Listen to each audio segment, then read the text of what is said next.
Fuck it. We're live. Fuck the intro. Are we live? Let's Hey, get you this little troll. weasel. What is? I wonder if that's the same little fucker that keeps taking my shit. Yeah.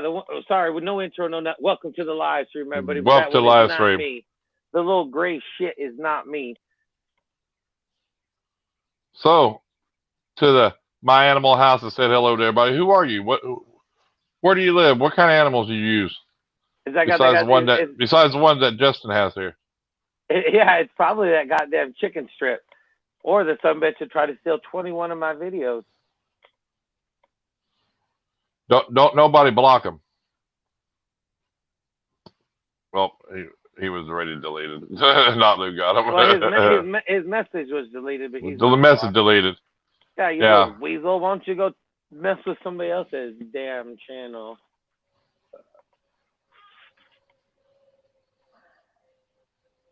Yeah, we were just about ready to go live when that guy popped up, so we didn't. We said screw the logo or the intro. But welcome everybody to the live stream. Oh, Nikki, Patrick, not Lou. Yeah, I was just looking down and I was like, "That's not me." I was like, "God damn it!"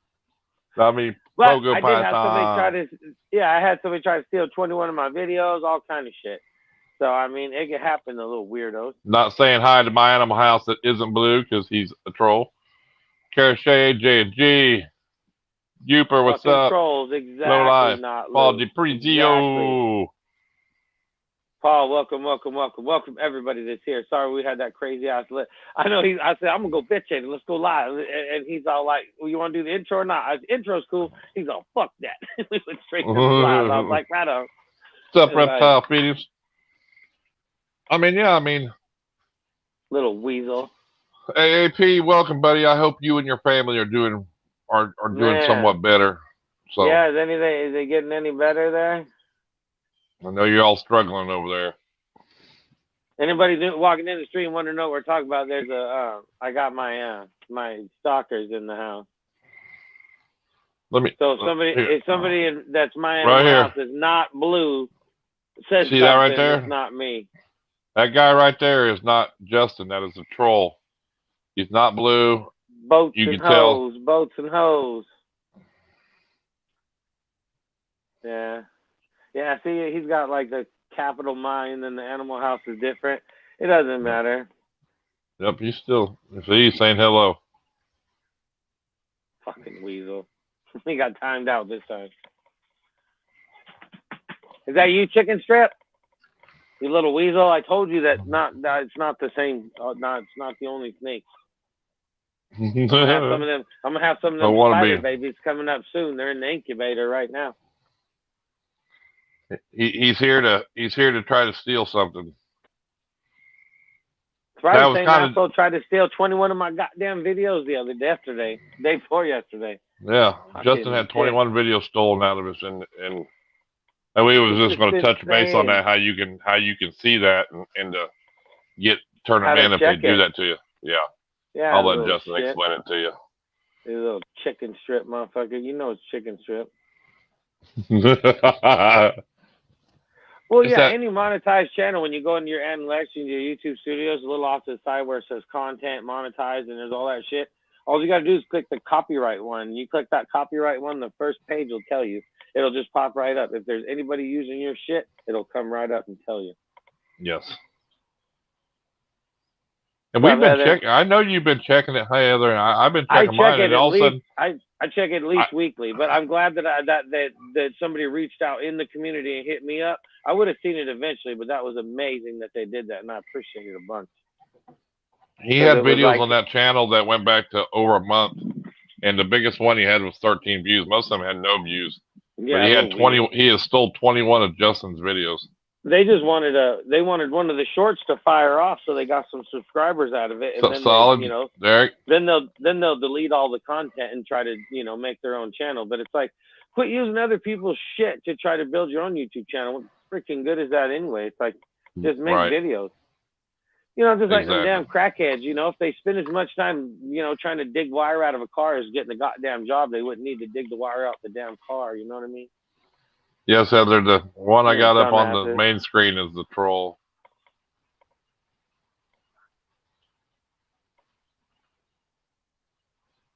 Yeah, and then it's weird. I don't know how they got the picture to be square. It should be a round circle like everybody else. I don't know. God damn trolls. Oh, that's probably the thumbs down too, you little weasel. That's all right. He just means I'm a rock star to give me a thumbs down. I like it. Gotta have each other's backs. That ain't no bullshit.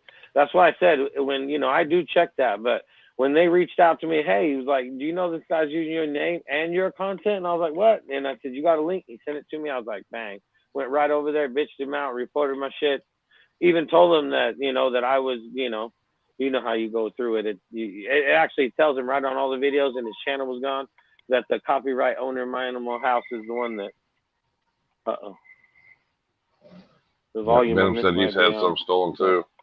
Yeah, it seems to be happening a lot more lately too. You know what I mean? Welcome, Patty. Welcome. This is happening. Yeah, they're just weasels. They're parasites. You see, you know, because man, for the last month or so, as soon as the live stream or a video is over with, you get 2 or 3 bots on there automatically anymore. So instantly. They say they fixed the issue with the subscriber counts and all that shit. Yeah, see, I'm talking. There's nobody snatching any shit at the moment. Right. Yeah, your music is definitely gonna be. That's a full-time. Yeah, that's a full-time job though. Trying to do that though, you know. Yeah, I bet they do. I bet they steal that shit constantly, little weasels. I mean, I can't do nothing about them using the name and the picture and all that shit. I mean, if they were trying to make money off the picture, I can do something about it. But right, if they're just copying and pasting shit, there's really nothing you can do about it. Other than tell her if he's over, you can't have him reported. If he's in Sherry's stream, Patrick, tell her to block it. It's not Justin. Let her know that's not Justin. That's a fake account. He's over in Sherry's stream now. Oh, I bet. Little what's up, HillJack? You know that's chicken strip. Yep, them goddamn spider babies are in the damn incubator right now, you little weasel.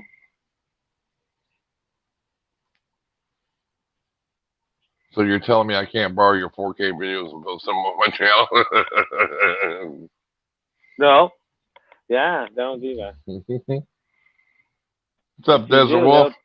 They'll tell me. Justin lies, makes babies cry. I didn't lie. Oh, that's Patrick's. I didn't want Patrick's. I wanted Sherry's. I seen Desert Wolf in the intro of a video today.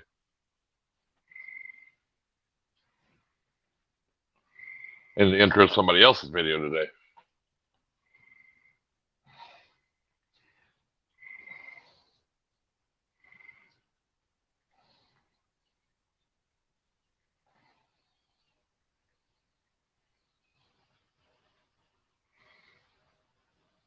Whose intro was he in?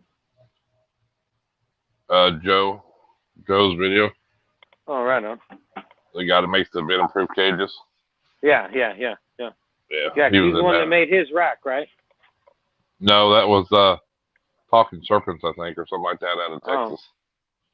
He makes enclosures and racks and stuff out of wood and stuff.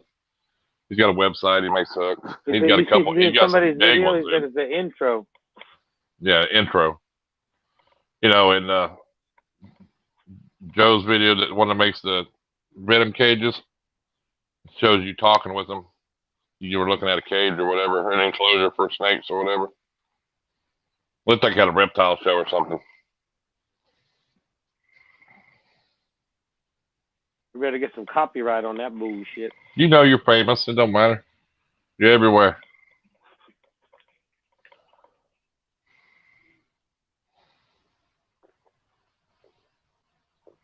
What's up, HillJack? HillJack in the house.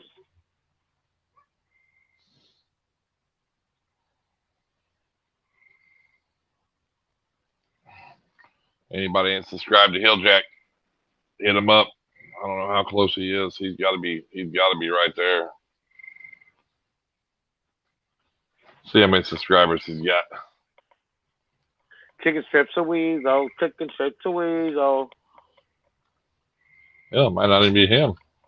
You know it's chicken strip, little weasel. He's on that verge, huh? How much is his watch time?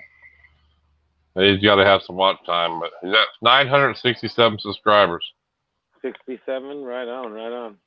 We'll get his link and post it down. That's what I'm doing right now. Right on, just making sure. Yes, sir. Welcome to the live stream, everybody except for the fake My Animal House. There can only be one, fool, and I got a sword. We'll take it on. You hear me? Off with your head.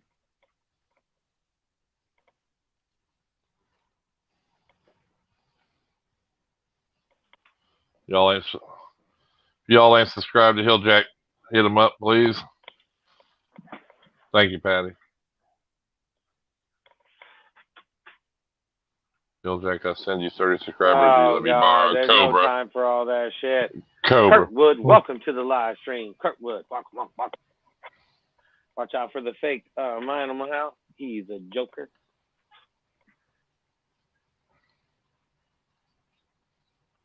Well, there's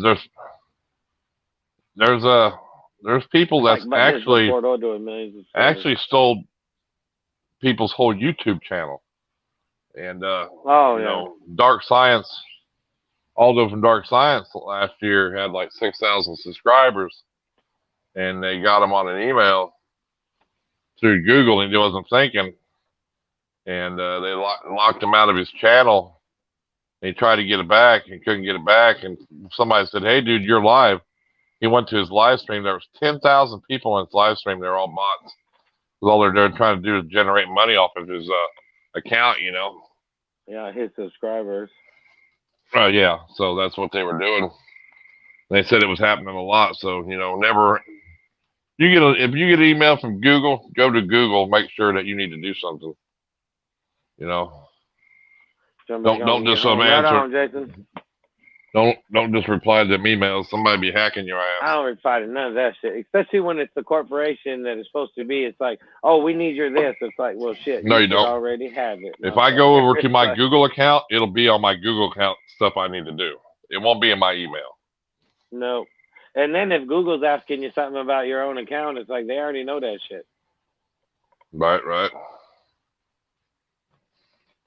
That's like, people's bank will call, oh, we need your information for this. And it's like, oh, here you go. It's like, bullshit.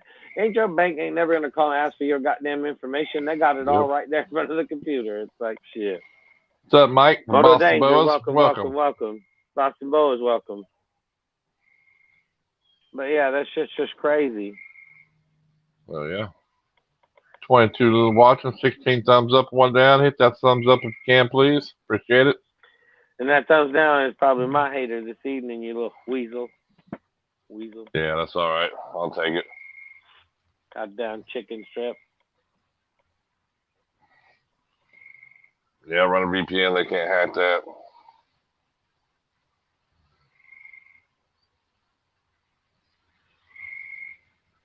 It's rethink on the way. Let the clock speed up. When they supposed to be there? Tomorrow? Right. I thought they were supposed to be there today. Unless you just shipped them out today. Which you might have. Oh, did anybody talk to Ball Python Love yet to see if he got his incubator? No, I haven't. Well, let's reach out and see if he got his incubator.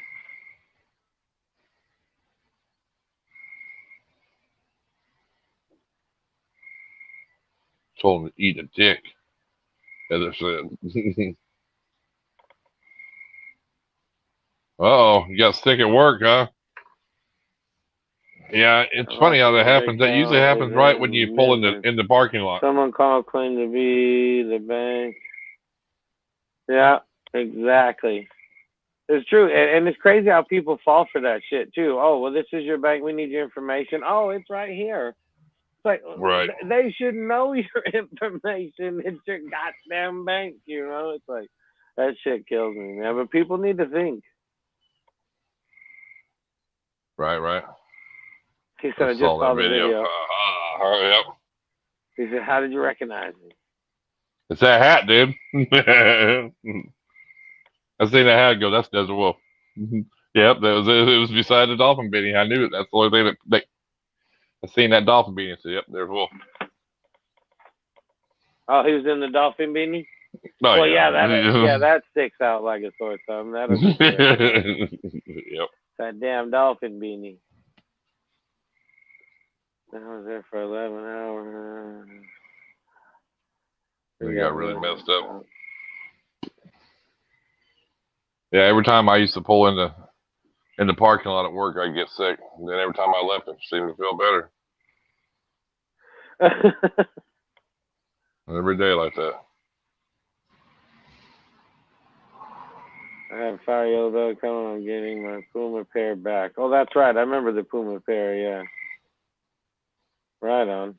Got an update from the breeder today, and my one ball Boston said she weighs 322. 322? Yep. Nice. Well, yeah, well, shit, there was people, throughout all this crazy pandemic there for a while, there was people, snakes fattening up at breeders and shit. They were getting almost adult snakes by the time that, come around to being able to ship that shit this year. It was like, holy shit, Hell, honey, Reptile's probably going to use that one snake as a breeder. He's probably already bred it. He has. The Super Pastel Desert Ghost or whatever. What's up, Pedals and Scales? Pedals and Scales, how you doing tonight? Welcome, man. Yeah. Nope. Ain't got it. Ain't planning on getting it.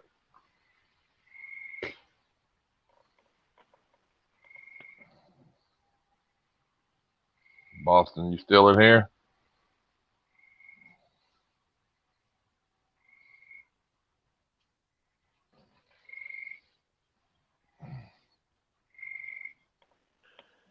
Thank you, HillJack. Thank you. 18. He had some bait. Mike over at Boston Bows just had a nice, crazy clutch of He's bows. got all kind of them little boa babies over there. He's got a whole rainbow of colors.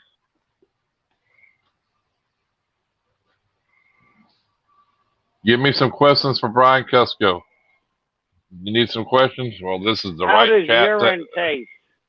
This is the right chat to ask. What questions to ask, Brian? How does urine taste?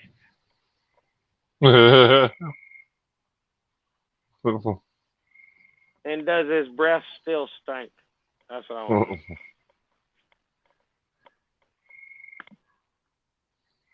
How does urine taste? Well, he drank his urine on the live stream. He did. He said if they donate $1,000 on his live stream, he'd drink his own urine, and they did. And so he did. He pissed in a jar. That's the question. Ask him. Is it true that you pee underneath your desk during live streams? That's what we want to know. That's what people want to know. Yeah, he really did. J-Dog in the house. Make sure to smack that first. Up, He did it right there. He pissed in that thing. Had the back there. Everybody pissed in that goddamn jar. He poured a shot glass and then kind of stirred it around. He finally hit it. As soon as he hit it, he was talking about, "Oh, it ain't bad." Then he turned around, and he took that mason jar and he downed it. I'm like, "Oh, disgusting beyond all just craziness." Man, just ate another cricket today. Ain't no different than Sean from Old Troy Reptiles eating a slug egg. That was equally as nasty. I'll give you that. Yeah, Patrick's going to eat a pinky rat. At 300. Oh, I throw up now. I throw up now. He got nothing on. No. Oh, yeah. Dude, it wasn't. Pedal Scales. It wasn't. He stood up. His wife and everybody, he stood up, turned his back, dropped his drawers, and pissed in that goddamn drawer right there. In that jar. It wasn't. I get that is his thing though. He pees in underneath the desk during his live streams. He doesn't think that people Welcome, Tracy. How you doing? While he's going to the bathroom. Tracy, welcome. But yeah, it's like, well, shit, I mean, I got a co-host, so if I need to take a leak, I'll just go take a leak. Tell everybody. What's up, Randall? Make Larry jokes and shit, but I mean, that guy's all like serious by himself. He's all like, and I don't know how long his live streams go, but it's crazy. Well, I think he does it more on his. I think he does it more off like on his Discord and lives and through his Patreon. I don't think he really does it much on his. So he don't go, but if an hour, if that, Yeah, that's what I was gonna say. It's like how demanding. It's more on his Discord than his Patreon. Yeah, it's raining here now too. Yeah. I'm sure you guys are getting hammered where you're at. Another Oklahoman in here. Damn, you got all kinds of Mokies in here, huh? I bring all them Mokies in there. God damn. We're allowed to tote guns. You can't take our guns away from us, and if you have a riot, we can run you over in our car. They passed that bill. Did they really? Yeah. If you're out the street and you hit a riot and they surround you, you can run them over. You will not get charged for it. And you can't take our Second Amendment rights. They passed that the other day, too. Not even the president or federal law. Welcome to the live stream. That's right, Venom Wonderful. Welcome to the live stream. Welcome, Venom. And it's a green state. You puffing, Tracy? Oh, yeah. She puffs. I check on the dog. Medicine. You gotta have that medicine. Well, ain't that some bullshit? Where's the little stalker go, the little freaking weasel? Rain is trash. Well, once it's gone, it's supposed to be in the 80s. But you know how that goes. Probably lies. Just tell us that, and then they get to the weekend, it'll be cold as hell. Right?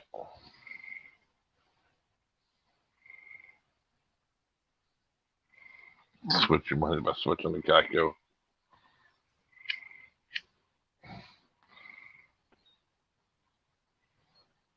Yeah.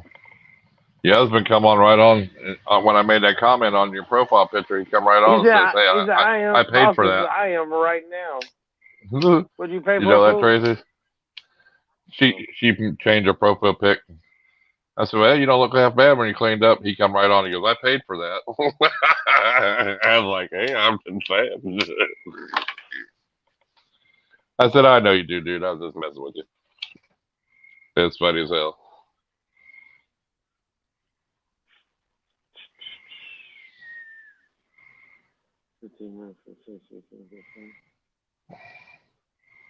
What the fuck? Yeah, there's getting to be a lot of people from Oklahoma now breeding. That Letica, he's been coming in here, and I sent out stickers today, and I didn't send out yours. You got $5 I think right now because you gave away your. There's a goddamn link. Jump on, buddy. Jump on it. I'm gonna HillJack. I'm just gonna leave yours till you get like 20, and then I'll send it. I didn't. I gave it away. Yeah, but you had one from the other week. Yeah, but I mean, I gave that one because. And dude, I was just randomly picking that time. That was crazy. That's why I said you got $5 still, but I'm gonna wait till you get up to like 20, and then I'll just send you a $20 coffee card. That's fine. So then you can get you a Danish too. A Danish. A little fucking croissant. I don't know what they call that shit they dunk in the coffee. I don't know. Fucking hard bread or whatever. I don't know. Try to pawn it off as a fucking cookie, and it's just some goddamn stale bread. Call it a cookie. Fucking bullshit. That was funny. Virtual hugs. Just Scotty. Sounds like Pepper's people. Yeah, it is. I think it's a tree frog or something out here. I don't know where he's at, but I can hear him. Is that what that is? Is you got a frog? He come out since it started. Yeah, come out when it started raining. I know, it's amazing how on my Knoll videos or something, I'll get I squish those on my porch all the time. Like, well, fuck. Can't you just kick them aside or something? Why you gotta swing them? It's like, fuck, man. Yeah, you need to catch that goddamn frog, snap it in the goddamn fucking neck, flick that little bastard or something. He's all dead. I mean, I don't know where he is. I got one 10-foot dead tree sitting out there that has no branches on it, so I doubt he's on that. Welcome. Hey, and where Derek? Is Derek in here? What's the deal with the settings? Did you look at the settings on your phone? Yeah, I don't know what the deal is. Storm is killing my wife, you guys. I'm waiting for that 4K it's time to go video. check on the eggs. Stay safe and have a great night. You too. Right on. Come back if you can. We do this shit for about another 2 hours. I'm glad to see you stop in. Appreciate it. Did you check over your settings? Did you look at anything or figure anything out? Oh yeah. I switched to HD off. Settings off. Right. Have you recorded anything? I'll look as soon as you record it. I'll look up in there and see if it's.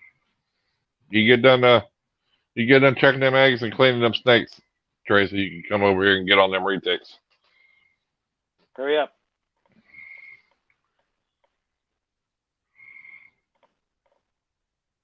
Is that goddamn frog keep making that goddamn noise? Yeah, seriously, he's way out. They're way out. It's not even right by my garage. Sucking on an oxygen machine or something every now and then. Yeah, that's. It's like, what the fuck? It's like, what are you puffing on over there, goddammit? Oh, I am puffing on something. Well, I understand, but that's a frog out there. Hey, strap that camera to your forehead and let's go look for that fucking frog. Get a little spear. If you got a barbecue hook around there somewhere, a little spear, and spear that little bastard. We want to see it on film. I recorded maybe that's a little I don't care. Maybe that's a little harsh. I'm gonna record. Yeah, they're walking around out in the rain to the live. Sell it as 4K. You can't sell it as 4K if the little button don't let you go to 4K. And you can't film in 3K, 27K. Let's see if I can go find it. Catch that little sumbitch. Catch that motherfucker. Catch him. I know. I can hear you too. All right, people, we're on the hunt for the frog. Yeah, Heather's like, that's even louder. It's close. Oh yeah, that little sumbitch is right there. Oh yeah, you're getting warmer. Oh, nope, there you go. Oh, that's really loud. Oh, he's right there. He's got to be halfway. He's got to be way over on the other side of the fence. Way over on the other side of the yard. No, that sumbitch is loud. It sounds like he's right there in your headphones. She's on no, leave that frog alone. Stab it in the head. Hey, give it a frog nugget. See if it'll eat a frog nugget. Yeah, it's way out there, dude. It's not even. I mean, it sounds close, but it's not. I think I know where it's at. Because I'm not even close to my trees yet, dude. My trees are still way out there. Give it a frog nugget. No, he wasn't on the garbage cans out by the road. It was loud when you got closer. It was, and then it seemed like he moved away, so. Now it seems like. See, it sounded like it was coming to this way. It's behind me, so. Yeah, Heather's like, leave that frog alone. He's yep. on the wall of the garage. Yeah, the garbage cans out by the road because it's garbage night. And who knows? Usually, last year it was in that tree. No, you need to find that goddamn frog. Ninja frog. Snap that. Well, we need to give it is it big enough part of the live stream, man. Save the frogs.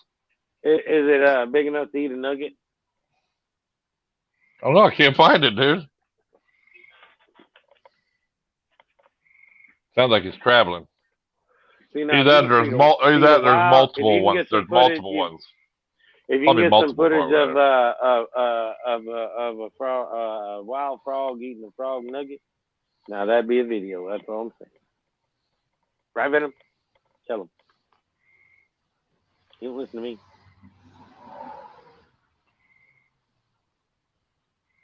Go out there, shine. Wait till it gets dark and shine him with the light.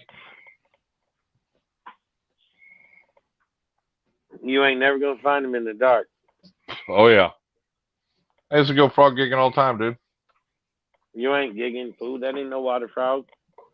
Nope, but you hit them with that light. I can't believe you want to be a gigger. Frog legs are good, dude. Mm-hmm. If somebody told me shit was tasty, I wouldn't eat it. Yeah, but they're don't looking for mates. You don't Heather's think trying to ruin all the goddamn fun. Let's hunt the frogs. Yeah, but there's a lot of stuff you don't eat that normal people eat. Well, that's probably true. See? Boom. Yes, you can find them with the flashlight. We do it here all the time. Oh, Jesus. Big old bullies. Yum, yum. Don't eat the goddamn frog. Do you know who that is? Nope. Pogo's Pythons? That's John Moore. Oh, John Moore? Right on. Welcome. In case you didn't know, is why I said something. So. Nope. I'm never sure who I am anymore. There's 2 or 3 of me in the chat all the time. So what did you think of your first expo? You have fun? All right. It was all right. Yeah. If I go to another one, hopefully there's no COVID and you can actually just kind of go in as you want. You get a video? Some, yeah. Some? The tables were packed. As soon as you go in, it's hard to get to anything. You ever been in a mosh pit? Nope. Same thing. Elbows out, knees up, elbows out. Push people out your way. Yeah. Just fight your way hey, in. I did. YouTuber here. I'm videoing YouTuber. Get away. Big time YouTuber. But the guy I did buy the Scorpion from, the kid was pretty Jones. I said, yeah, I'm going to put him on. I said, I have a YouTube channel and shit. I said, I'll make a couple videos with him. It'll be cool. He's like, oh, yeah, you already got a subscriber with me. He says, he's all looking it up. Gonna go to the PA show? Cool. Yeah, they have them all the time. I mean, might as well.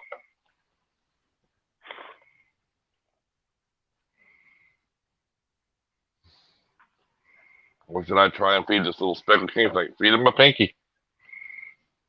Yeah. I got them frogs back. God damn it.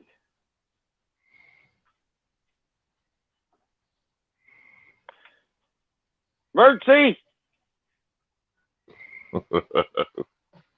That's probably where he is, out there in the tree with the bird seed. The bird thing. It's all the bird seed in it. To be honest with you. That's that speckled king I seen that picture of, wasn't it? I'm done for the night. And hey, everyone, I missed. Big John Moore. Done for the night. Eat a damn Snickers. I ain't eating no goddamn Snickers. Oh, yeah. I'm gonna find that frog, its mate, and I'm gonna feed them both to my frog. Shit, you should see when the tarantulas are moving for mating season. You can't even. The roads are covered, dude. Oh yeah. I've seen it on the TV. No, here now you get them big Oklahoma Browns. I told you I scared the shit out of myself with my own damn train. So if I tried to feed it that cricket, it come out of there so damn fast, freaked me out.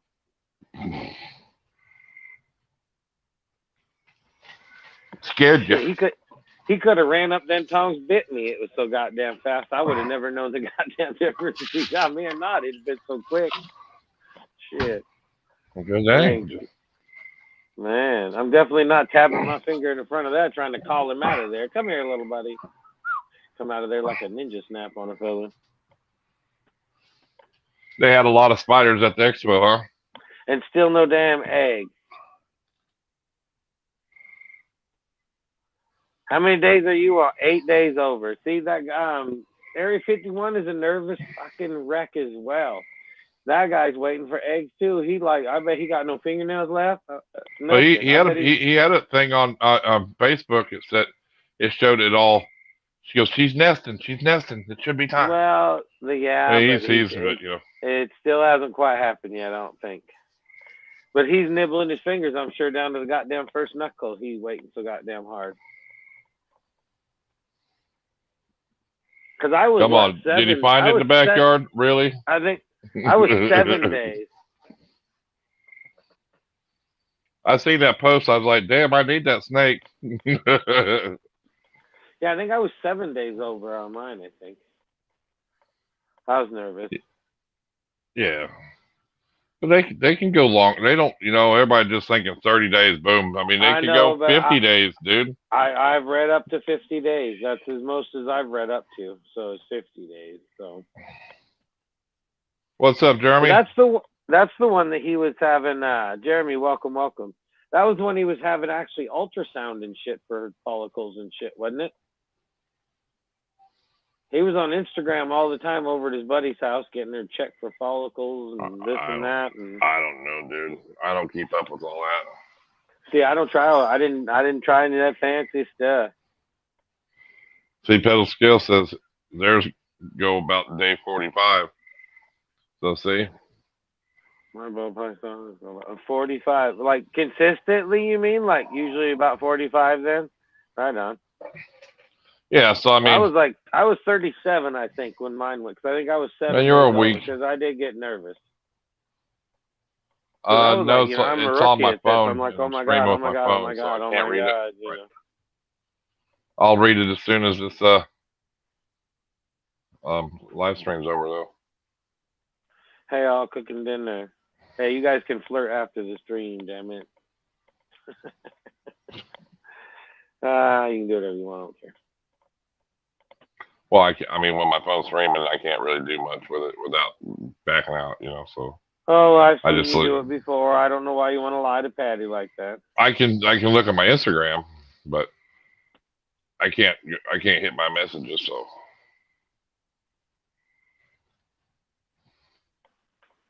My phone's it's not even updated on the comments anyway. Oh, there it goes. My goddamn frogs drive me nuts. Ain't no different how crickets loose, dude. Yeah, I hate that too. I do hate it when the crickets are loose. I hate it just when the crickets are there. I'll DM you on Instagram, Jeremy. I don't want to bring it up here in the chat, so. Oh yeah. Fucking nightmare. I mean, not that it, it shouldn't care, but I mean, just because, yeah, I'll tell you off on Instagram, because you're probably gonna, if you don't already know, you're gonna probably go, goddamn, that's fucked up shit. So, but you heard, the 20th, and I got another due the 16th. Yeah, it's messed up, dude. Yeah.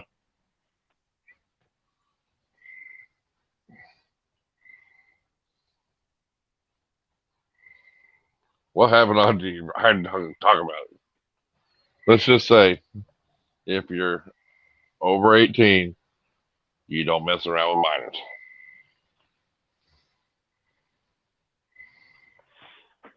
Well, that just slipped up a shot, didn't it? With them headphones. Well, I mean, that's just it. I mean, if you're a certain age, I don't care if you're 18 or 40, you don't mess around with minors. You talk about 619. No, I ain't talking about that. I ain't talking about 6'9".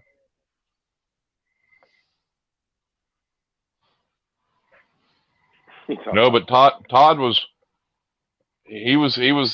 Todd last night wanted to know if Chingy ever had another hit besides right there. He was worried about that last night. I told him, nope, that was his best hit, buddy. Had to help him out.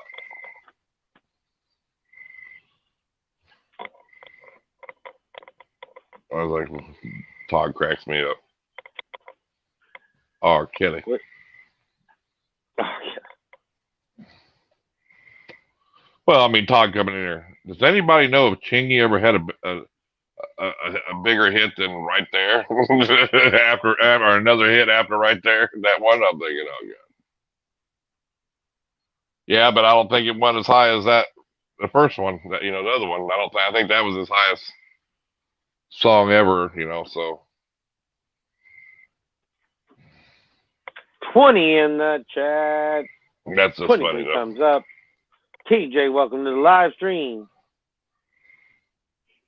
Ask to see that ID. Yep. Oh yeah.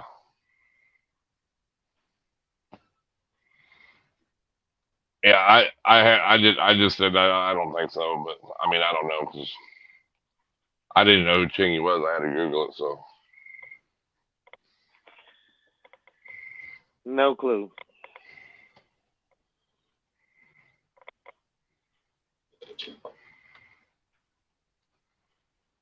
I guess I'm not in the loop.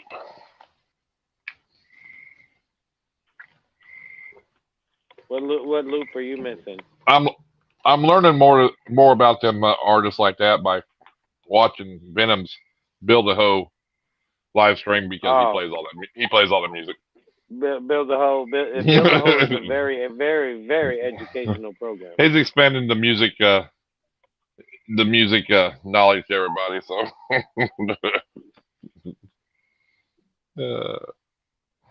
I know I was watching some of the program. Everybody asked me, "What are you doing?" I said, "I'm watching Build a Hoe." They're like, "What?" It's like, don't worry about it. I'm watching Build a Hoe. 1 or 2 hit wonders. Well, there you go. See, didn't think he did. I didn't know. Hell, I don't know really who he was. So.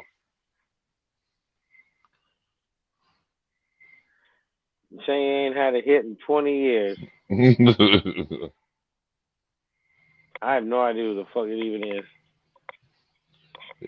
Welcome, TJC. We got Mike from Boston Bows in here. TJ been in here a minute. You kind of late. No, I'm telling him Mike is in here. He's been waiting on. He knows. Frog nuggets. I did score a little Bud Light cooler. That was cool. For free. We'll make it into an incubator. The compressor don't work, but it can be made into an incubator. It's pretty nice. That's all that counts. It's a small one. It's a small one though. You know, it's only I don't know, maybe 2 foot tall, maybe.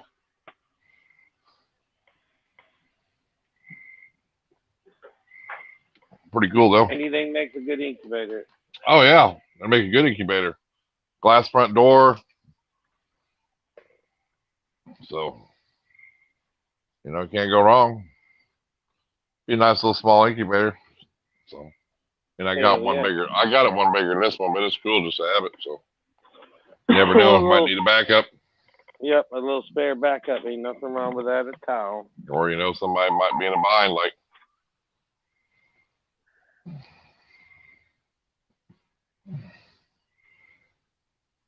did BPL get back to you about that? Nope. Oh, yeah. Yep, he said yes. All right, thanks for the update.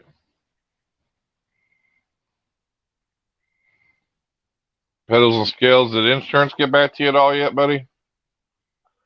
I told him right on. Nice. That's a big headache going right there. Fuck. Whew. Large headache gone.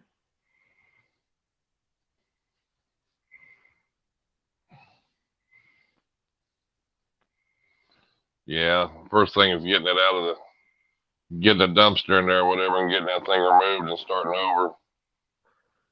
Yeah, for sure. You know, just because I know it sucks walking out there every day seeing that burnt building and back when rat was good. Probably still smell it too, you know what I'm saying? I mean, it just has that smell to it, you know.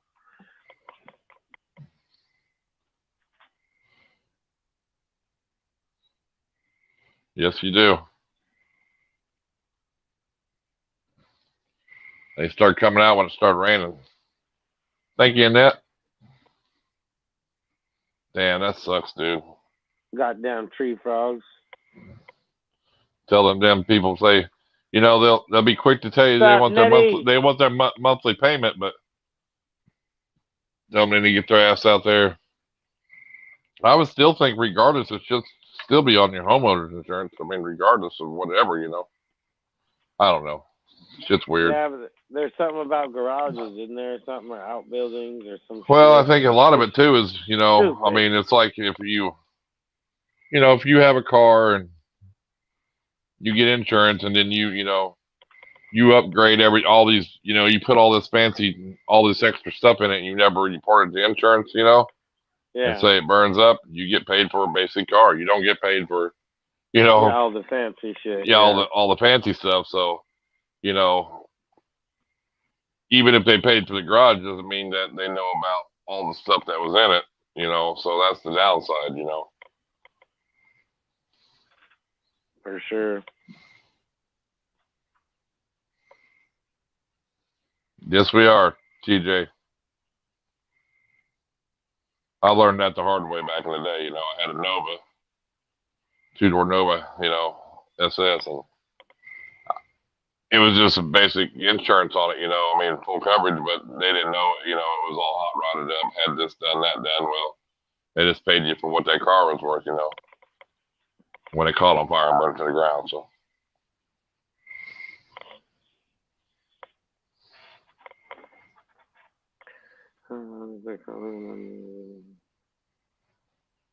Right. But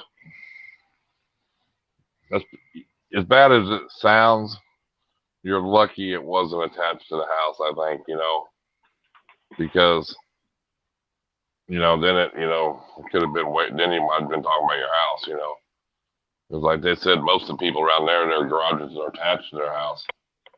So it could be, that's the downside. I mean, I guess you got to look at it in that way, bad as it is, but.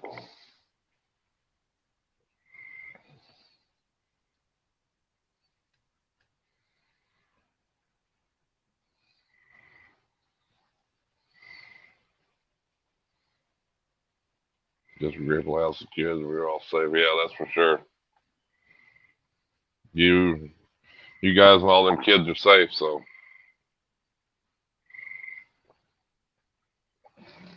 It just sucks though.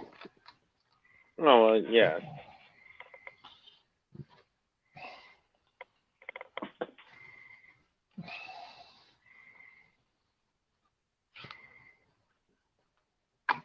What's everybody up to? I'm fucking going crazy because of goddamn tree frog. Oh, come on. Goddamn, you hear worse than that? You got crickets in your goddamn house. I don't want to hear it. Are you telling me them crickets don't bother you? I cut all their little wings off. No, you didn't. You don't know you didn't. There you go. I have. Go ahead and talk. You won't hear it. What are you talking about?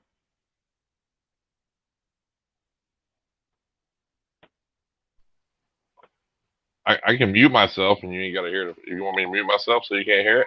No, god damn it. No, no need to be whining. I'm not whining. I'm trying to help you out, buddy. I don't want to. All the time. He's whining, babe. I'm not whining. There's a goddamn weasel right in the chat with my goddamn name and shit, and my picture and everything, stalking me. No, there wasn't when we first started. That was the one that was in your Tuesday, wasn't it? It was in your stream one time, wasn't it? Well, I don't know. Or was it in our live stream? I mean, it's happened before, yes. I don't know if it's the same one, but. Well, the same logo. Mm-hmm. I'll see you some. They're Steelers. They're Steelers. She just fucking called me. She's all, Dad, Costco's got your paper towels again because I get them cheap, and from there. She was like, you want me to pick you up some? I'm like, yeah. Now she's trying to hold them for ransom and shit. The blue paper towels at Costco. I'm surprised you can hear that through my. Through what? When you went outside, dude, it sounded like that goddamn cricket was on your freaking shoulder or that frog. Yeah, but I mean, it's surprised that you could hear it so good. No, yeah. Oh yeah. You know, I think I can cut that out on my earbuds. I think I can noise cancel that out. Let me try that. No, you don't have to. I was just, it's funny. And when you said you were gonna go look for it, it sounded like that cricket was on your, or that frog was on your shoulder. It was loud. No, it picks it up nice.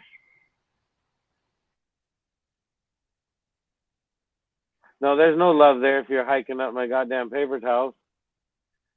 3 frogs want a date, Justin from my Animal House, and then Mike from Boston Bullets. Thanks, CJ.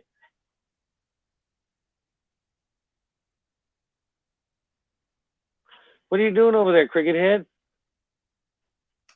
Can you hear me? No, yeah, barely. You sound funny though. My hubby's gonna die. Is my frog is that loud all night? Oh no shit, huh?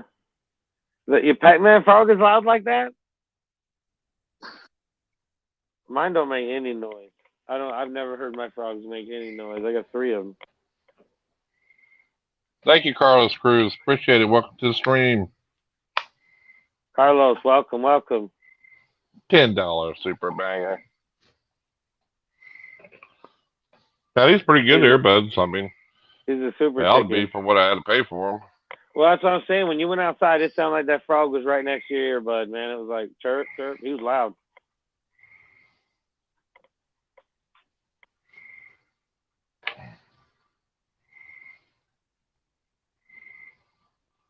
Oh shit!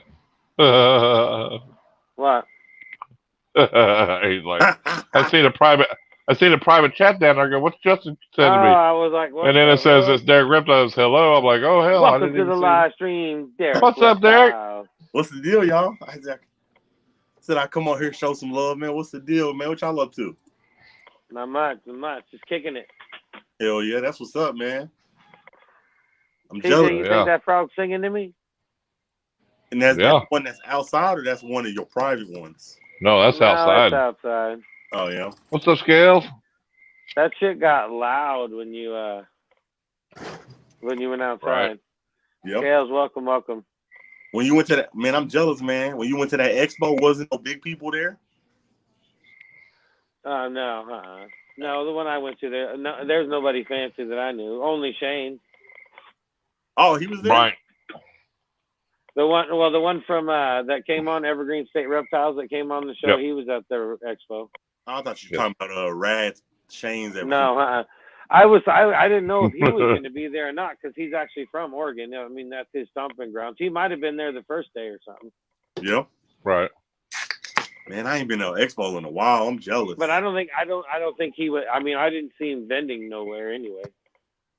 Right. Because I would have noticed him then, you know. You know, really, some of them bigger YouTubers should go to them expos because that's how you get more fans. They were at Arlington over the weekend. Brian Cusco was at Arlington. Yeah, they were all at Arlington. Yeah. Yeah, it was a big expo. Yeah, there was a bunch of them down there in Arlington. That's probably why I couldn't get Kevin Garrett on it. What his name? Shout Reptiles. What's his name? Garrett. What's his name? Who? You never heard of Reach Out Reptiles? Yeah, Garrett Hartle. Garrett Hartle. Get him on because I messaged him and he was like he at an expo. That's probably why he wouldn't come on. Yeah, he might have been at Arlington. Yeah, I think he was. I said Gurkle. Whatever. I said, what's his name? Y'all know him? Garrett Hartle. Garrett Hartle. Yeah, he does all the dwarf retakes. Yeah, he's pretty big. He's a pretty big dude up there. Yeah, he's big. Yeah, there's another one down that does a lot of dwarfs and super dwarfs. I believe around the Kansas area somewhere too. Oh, is it? I need to find Aaron Metcalf. He's a young kid, dude. Man, he's big and he's on top of his game at his age. He got a YouTube channel? I don't know. I don't think so. I have to look it up and see. He might. I mean, he's been on with Garrett Hartle. He does projects with Garrett Hartle, so I don't know if it's Kansas or it's around that area though. You know, somewhere in the Midwest here. You can look him up on Morph Market. It'll tell you right where he's at. You know. He messaged me. He was like, "No, I'm busy this week." I said, "Oh, I was about to say you just be in Hollywood, brother." No, I'm just kidding. I didn't say that. He's being Hollywood. in Hollywood, brother. You can come on my show. Is Ball Python Love going live tonight? I'm not sure. He probably will, though. He said he was going to start. He got his incubator today, so. Yeah, he's already going to start shooting them out, so we'll see. Hopefully he does, so he shows the incubator. I want to see it. Yeah, I've talked to Garrett before. He sent me a big care package, you know, a couple T-shirts, coffee mugs, stickers, all kinds of shit, you know. Oh, that's what's up. Yeah, some deal I was in on one of his deals and won it, so he gave me sent me a big Reach Out Reptiles box full of shit. You know a lot of big dogs, bro. That's why I fool with you. You're a big dog in the game, Irondogg. I don't know none of them. I'm not gonna lie. Some of the people's videos that I watch, I be seeing you comment on their videos. Oh yeah. I'll be like, hey, that's Irondogg. He comments on everything. Shit, TJ knows more people than I do. TJ is, if he's got a reptile channel, I guarantee TJ's sub to you. Yeah. I was on Rude Dogs the other day, and I seen you a comment post up in one of his lives. I said, that's Irondogg. Well, yeah, Rude Dog. I sent him my stickers there, and then we've talked. He'll always tell you, yeah, we're brothers from a different mother, you know. I tell Venom. That's what Rude Dog says about me and him. He said he told me if I was ever in California, hit him up. Yeah, we'd hang out together. He getting a lot of big names on his channel. Yeah, he's been around for a long time. Could you imagine? He's a good guy. Good guy. Could you imagine that, having 100K followers on Instagram? That is a lot on Instagram. That's a lot for Instagram. Okay. I'll be trying to sell everything. You need promotion? Come on, you need some promotion? Hey, Jared. Yes, ma'am. Will you print out all the lights too? I'm going over there. Otto's going, and the other lady should be coming back from lunch. Sorry, that's some passing pill. Okay. Sure. I know, but when you are. Sure. We ain't taking no craziness, lady. Well, TJ's probably met most of them big dogs. He's met Brian Barczyk, Kevin from Nerd. He schooled both of them. TJ's, is that the dude that's in the live chat? Yeah. Yeah, he went to help Brian. I seen a video. He's helping Brian do the Reptarium.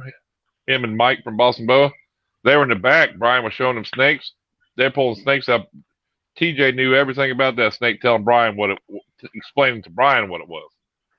Yeah. Say, this is what this is and everything. I was like, damn, look at him go, dude. Yeah. TJ's smart. Mm-hmm. That's what's up. Yeah, TJ knows shit, dude. He probably knows more shit than Brian and Kevin. Yeah. I mean, I ain't lying, dude. Ask Mike. That guy's got skills. TJ got some skills, man. Who does Tyler Jackson's World of Paleology? Yep. Yeah. Yep. Okay. Big dog in the game. I see you, big Tyler Jackson. Hey, Annette. He said, I see you. Mike Bossa goes, yeah, he did. He did too. I ain't no lie. He explained that. He told him what that snake was and knew everything about it. And Brian had that look on his face like, damn. You know what I mean? Like, oh, so a big dog in the game, Tyler. Okay. I'm people. Yeah. I tried to hook BPL up last night with Bruce. But he was like, when I messaged Bruce, he was like, he actually don't like dead air. He said he prefers an interview type thing, is what he told me. I got the message. Well, I'm like, hey. You got to realize though, you know, like they do that podcast. Yeah. You know, and they're always, you know, but you got to realize too, when they do their podcast, it's 3 or 4 people sitting around the table talking. Right. You know, you're not talking about the community. You're sitting there bullshitting with each other, you know, so it's a little different. I hit him up. I'm like, hey, go on my homie channel. He was like, I'm down. Just tell him to do some questions because I don't want a lot of dead air. And I was like, shit, I don't know. Derek's like, I got you. Like, so I'm curious. All right, now some questions. Here you go, brother. Just ask me this. You always know what Derek's gonna ask for. So I'm curious. Hey, That's all right. What you gonna do with that first? What did you do with that first YouTube check when you got it? I did nothing because it's direct deposit. I know, that pissed me off too, because when I first got my first AdSense envelope, I thought it was my first check. I was like, oh my god, and then I opened it up, and it was like, no, you just use this code to give it to them, and then they direct deposit your shit. I was like, damn it. I'll be right back. I wanted a check. Right. I was way pissed off about the check thing. You would have got a check, and you would have tried to cash it, and they would have said, "We ain't cashing that. Google didn't send you no damn check." Like, no, that's my check. We gotta hold that for 7 to 14 days, sir. Yeah, 7 days and shit. It's like, motherfucker, give my money.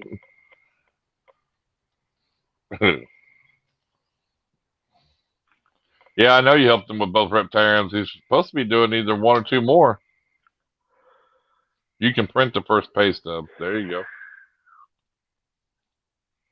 Oh, can you? Yeah, the first one. I didn't even know you could print it.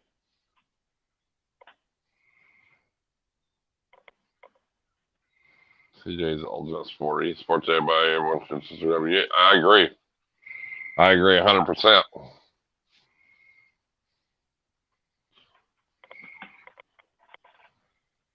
It's like rock star status.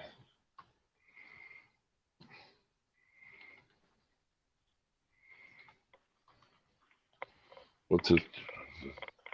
It was all funny. We was tramping around the woods in the snow today, and we was all talking about me and the little tiny baby. I was like, we looking for Bigfoot. I gave her some of that weird beard shit off the tree or whatever, told it was Bigfoot hair, and we was off looking for Bigfoot twice. That's funny.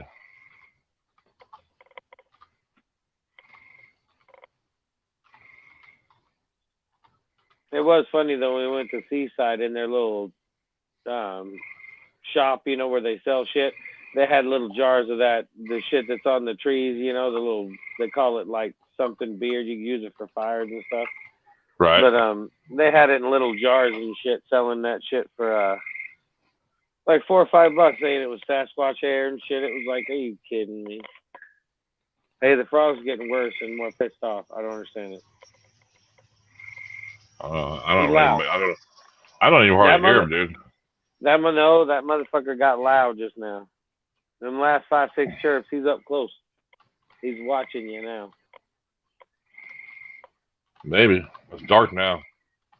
No, he's not in California. He's in Washington. Them are hippies down there in California. We got Sasquatches up here. Bigfoot. That's CJ's channel. CJ's only got 68 subscribers on that one.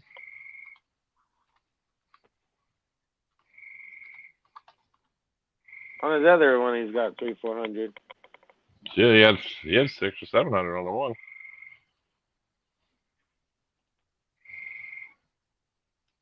That frog's stalking your ass. Where'd Derek go? Probably paying out some pills. What the hell? KY Constrictors, welcome to the live stream. Let's you ain't subscribed to Mike from Boston Boas. Here's his link. He is at 800 down and scared away. 855 subscribers. Nice. You get him to 1,000 too. Nice, man, nice. Right around the corner. Yep.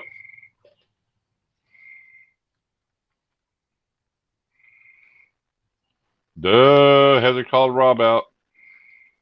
Uh-oh, what happened? Because he said, "What's up, bros and hoes?" Bros and she and hoes. said, "Excuse me, Rob." Yep. He'd be like, "Oh, damn. I can't believe he called you that." I don't know why he would do that. That is so I don't know why he called you a hoe like that. Geez, and then you just did too. I said, I don't know why he called her a hoe. I don't know why I didn't call her that. Word. You're basically calling it to her again. Well, no. Nice crown, Grandma. Did you get crowned? Oh, geez, I forgot I even had that thing on. Well, how long you been wearing Bros it? and sissies, he says. 3 minutes. I thought they were taking off. What happened? They just said leave a little bit ago. Oh, did they? Greg called her a sissy.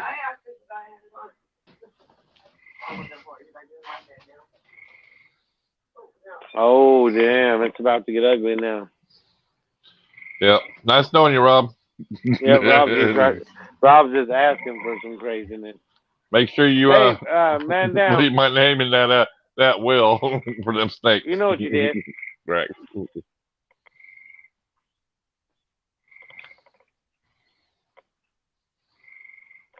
Ass whooping coming for Rob. Like sisters.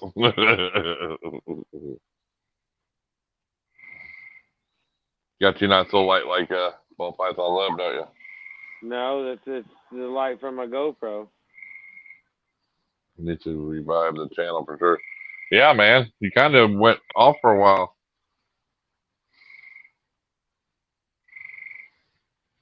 Yeah, it's dark now. You know they're out now. Yeah, it did. Well, that's why I said it got crazy loud there for a little bit. Not a sissy like it was. I'm not trying to die if I were. I go get vaccinated. Nice.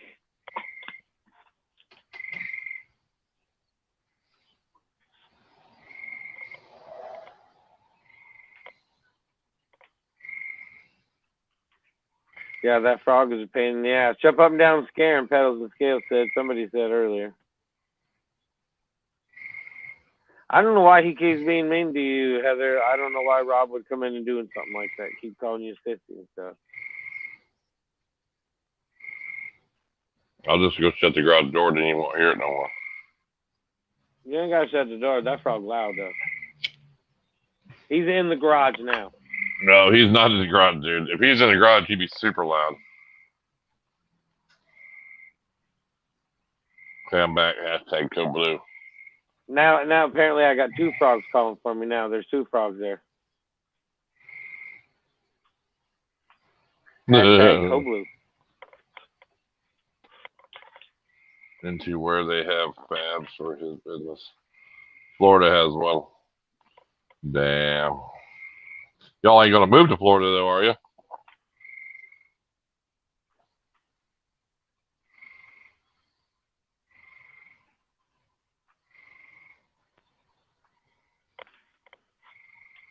That Derek's been putting in some work.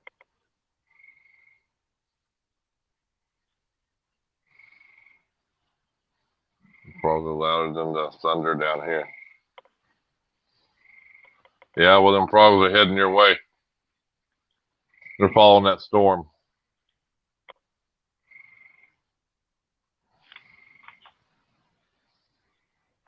It was all funny. Right before we left the mountains, there's a squirrel running around, or a chipmunk, so I gave it a big old Cheeto and filmed it snatching it.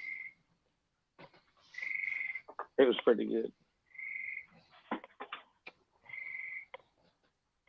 Yeah, do you hear me now? As nice as it could be to live there, after their laws, there's no way I would even think about it. It wouldn't even be considered. Oh, in Florida? Yeah, yeah, just because of the laws, yeah. I wouldn't. That would be. I mean, that's anywhere. If I move anywhere, that's the first thing I'm looking up is the laws and what I got and if I can keep it. Yeah, sure. I mean, there's some states you can, like Indiana, they don't really give a shit what you have, I don't want to be in the cold. If I did, I'd go to Pennsylvania, PA, because you can have damn near anything there. Oh, yeah. But Oklahoma, you pretty much can too, though, you know what I mean? So.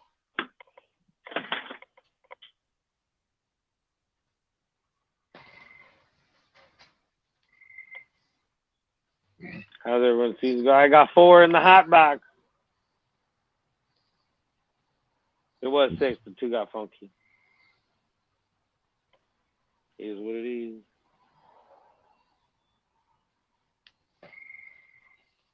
Man, you did order that stuff, huh? That's expensive. Whoa. That Da Vinci Boa supplement. It's supposed to make your snakes eat, So, like, if they're off food, they eat during breeding season and stuff.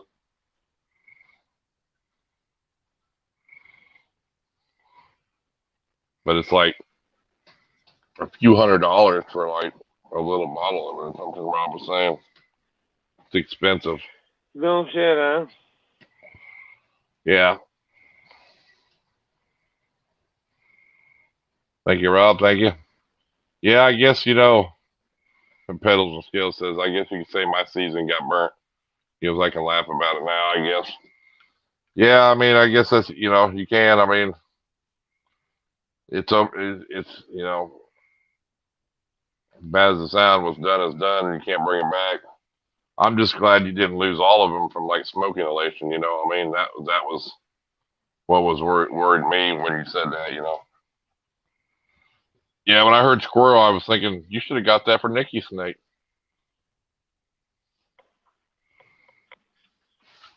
Squirrel. Yeah, that's what it was been feeding on. Yeah, that was a chipmunk. $850 for a 1,000 milliliter bottle of that stuff. Holy shit. 85 for a 100 milliliter bottle. So yeah, it's expensive. But you can actually take it, you know what I mean? So if it won't hurt you, it's not gonna hurt your animals, you know what I mean? There we go. Fuck. I couldn't find my clips there for a minute. Right, Pills. I mean, you know, it could have been worse, and you look at it and go, you know, yeah, it sucks, but you know, positivity get you through it, and you know, it's all in God's hands and everything else. What He wants to do with it, you know. You know.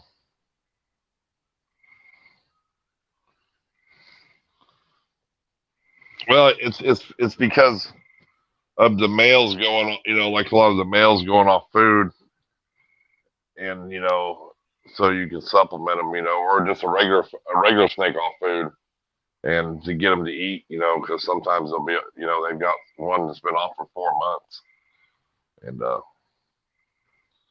so trying to get it to eat, you know. But they say that some people have used it during their breeding season, and their males never miss a meal since they've been using it, you know. So instead of wearing your male down, you know, and worried about them not eating, especially a male that don't weigh that much, you know, you can, if this stuff works, just watch the little, he'll steal the Cheeto.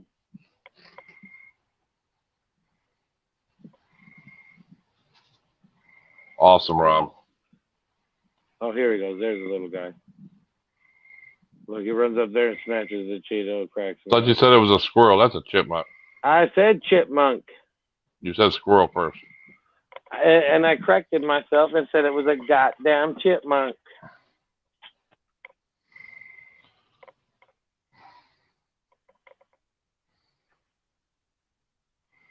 Yeah, it's good bottoms. Yeah, exactly. Yep, only the male frog uses a call to attract me. You know, I wonder that a lot of people say they're 4K chipmunk, by the way. A lot of the Pac-Man frogs, you know, they'll croak and stuff, and some of the frogs. Have any of you ever? I mean, mine don't. I've never heard my damn noise. That's an anorexic guinea pig. Night, Mike. Thanks for stopping in, buddy. Later. Yeah. It's going to be great to have you back on the show at the end of the month, man. It'll be fun. That's a 4K Cheeto snatcher. See, boy, and stuff just cheeks multiple times a day. Yeah, I have a bird feeder out, you know. I got a lot of cardinals, a lot of different birds. And there's I don't know where the son bitch is at, but there's one like pigeon kind of bird. I don't know where. Big son bitch, you know. He just like a big pigeon. And he'll sneak over there. And when he sits on the bird feeder, it's like this. That son bitch like, whoop, you know, like it just falls to one side like that, you know. He eats a lot of stuff on the ground, but it's funny. It's like, damn.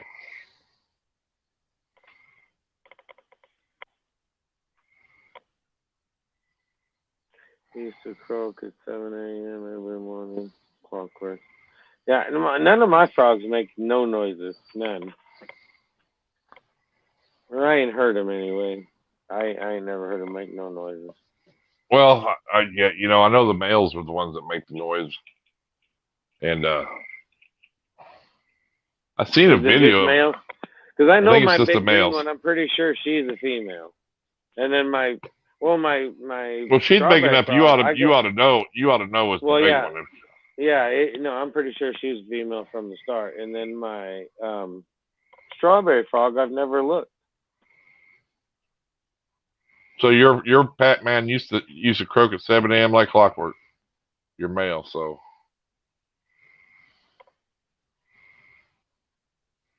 Yeah, because I was watching a video and they thought they seen a big toad. Rest in peace, fat boy. It was in Florida and they thought they seen a big toad, but it was actually a mating pair. And the guy went up to the male and back and he kind of rubbed its side and it started croaking, dude. It started making noises and shit. I was like, damn, check this out. I said, yeah, it's telling you, leave me the fuck alone is what it's telling you. Yeah, I'm telling you, you don't want you fucking with it. I'm like, God damn, can't you see I'm busy right now? Yeah, you know, so that's it, because when they get to a certain age, you know, on the inside of their thumbs, they got them brown and black pads, and that's how you can tell it's a male. So, like my bigger albino, I haven't seen them, or my Suriname, so yeah, they're pretty. I'm pretty sure there was no pads on it, so she's a female. But you know, like the little ones, yeah, they might not be old enough at all. Exactly. So, yeah, dark frogs are cool. It's just that you have to feed them fruit fly things. You know, that would be the only thing. Small. Yeah. I mean, you can get them good, you know, pretty good size when they're adults, but fuck, you could grow them up for a while. Yeah, you're right, TJ. But they also, you know, like I said, that's how you can also tell them brown pads on the inside of their thumbs. Yeah, the females are bigger, right? Yeah. Yeah, there you go, Rob. Just put them on Reptile chip. They ain't got to worry about feeding them. There's enough gnats coming off of Reptile chip. Feed them for days. Oh God, yeah, no. Dude, that's the biggest thing I hear people complain about is the gnats. The gnats, yeah. I had them too. I was like, what the hell? I use a little bit of cocoa fiber for something else, and I got a lot of gnats. What's going on, Tommy? A lot of gnats. See, Heather uses it, and she said she doesn't get it, so I don't know. I mean, really? Yeah. I know Chris Hardwick showed it in his video that time, all the gnats. I used it, man. Everywhere. I got gnats. It was like, damn, I mean, just like out of the blue, it's like there's a flock of them. It's like, fuck, I just dumped it out immediately. Yeah, that shit is, any of the cocoa brings in gnats. Rob said he got some, Rob said he got some stuff that's clean, dude. I mean, he ordered you can tell, it's better than anything out there. He said it's some good shit. I used cocoa blocks and they're infested, yeah.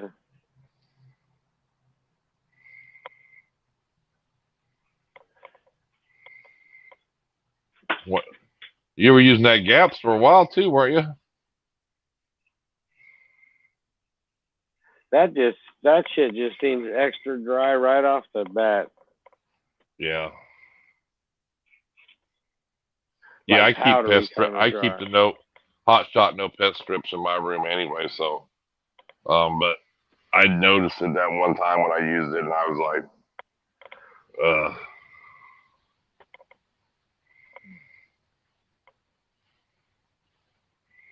So what are you saying?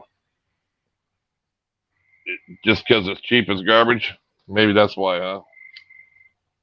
He's all sorry to say, but Gaps is garbage. Yep. Well, I mean, all right, TJ, thanks for stopping in, buddy. Hell yeah, appreciate you being here, TJ. I mean, there's a reason sometimes whenever shit's so cheap, it's like there's a reason, you know. Now I didn't have that when I used the Pro Cocoa. The Pro Cocoa, I didn't see it then as, you know, like I did with the Reptile chip. But I've heard people say it with the Cocoa blocks too. They've had problems with, and the Reptile chip.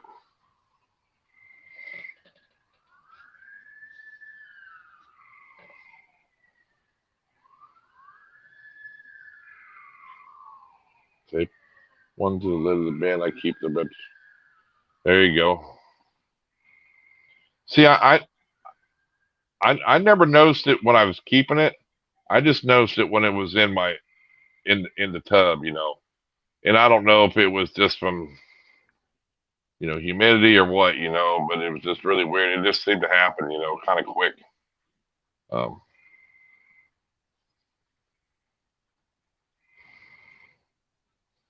Well, yeah, I mean, and you're gonna, I mean, exactly. I mean, something comes out, you try it, you're gonna give an honest review about it, you know. I mean, it's like Reptile Prime, you know. To me, that's like EcoEarth. That's stuff you keep your frogs and stuff in, and it's something I don't want to keep my snakes in, you know, because it's just so fine, you know. Yeah, I only notice it in the snake tubs.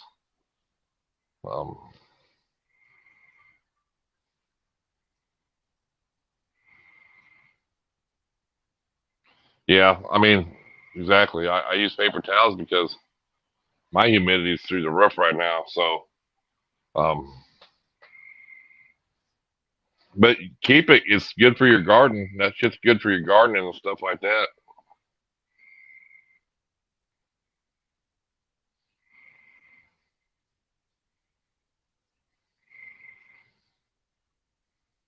And for other critters, you know.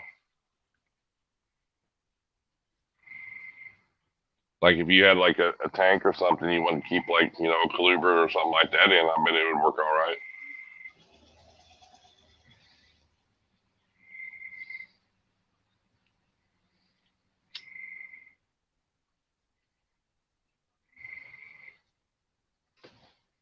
But, you know.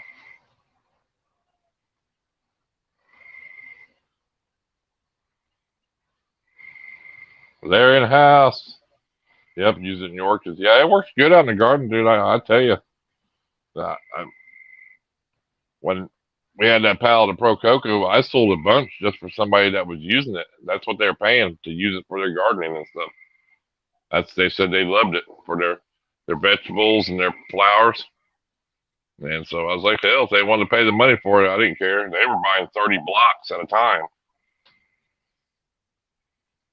So,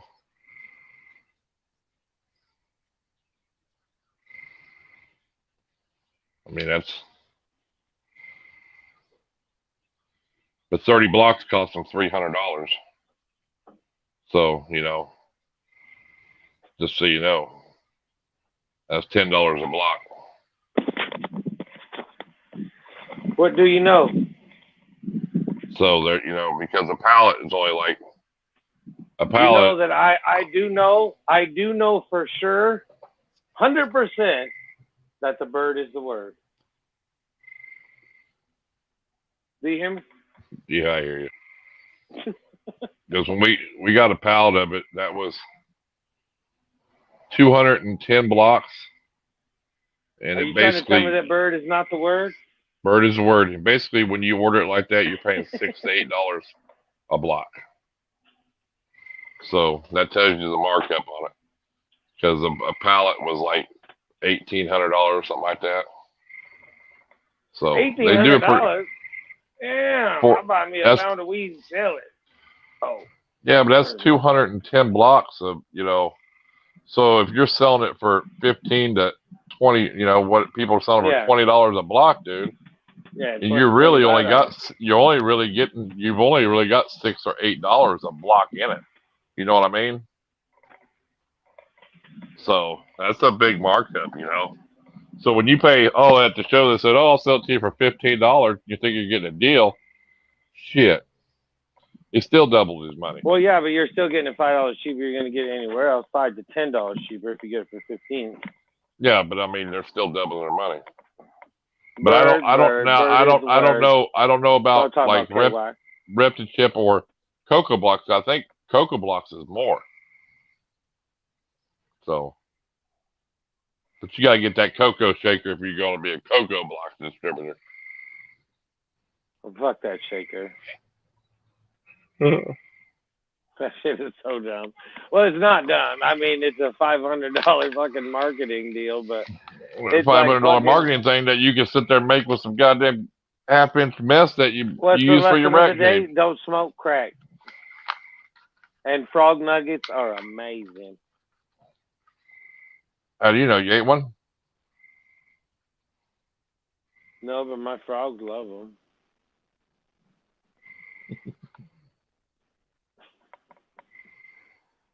And that's like I said the other night. You know, even if my frogs are a little overweight, you can't tell them because it'll offend them. Don't smoke crack. That's what I'm talking about. That's the tip of the day. Right.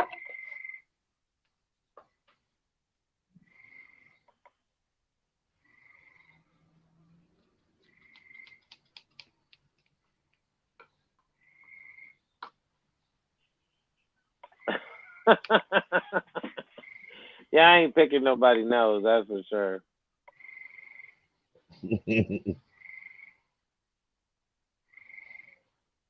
Cost me $5. Yeah. It's like anybody with any kind of, kind of not carpentry skills, any kind of DIYer can make up a, shaker box in a minute. Right. Right. That's like those goddamn bags of that goddamn F6. It's like, did they just distribute the fucking the soot in the bottom of each one so we all get some? There's no way that bag started out in chunks and then by the time you get it, quarter of it at the bottom is goddamn dust. There is no way that fucking bag it moves around that much that there's that much dust in the bottom of those goddamn bags.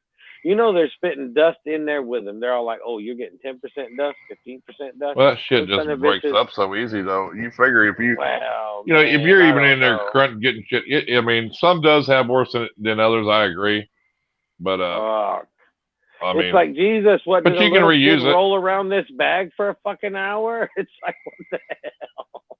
But you can reuse it, I know, but I hate that shit. You dip down, you're about a quarter of a bag, you take a dippity-do in there, and it's half full of dust already. It's like, well, fuck, how much dust is possibly in this bag? God damn, I just picked up 2 bags a day. With a 40. It's ridiculous. Hey, don't come down here and start causing any goddamn trouble. You hear me? I ain't taking no shit today. Oh, Lola. Where's she at? Over there? Oh. Who? I was just Lola the cat. I was just giving Trish a bad time. I'm telling you, Casey, Reptile Lab is super clean now. No shaking. And yeah. Also from Jamaica. Is that the one that you were talking about that's clean? Yeah, he said you can see it through the bag how clean it is. It's like in a clear bag or something.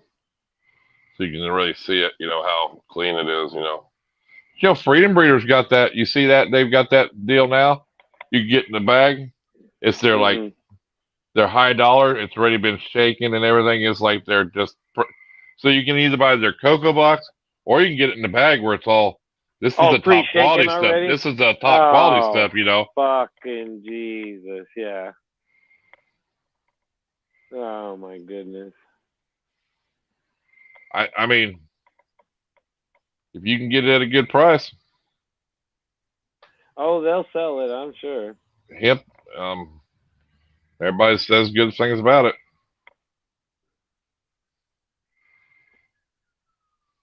Marketing, yes.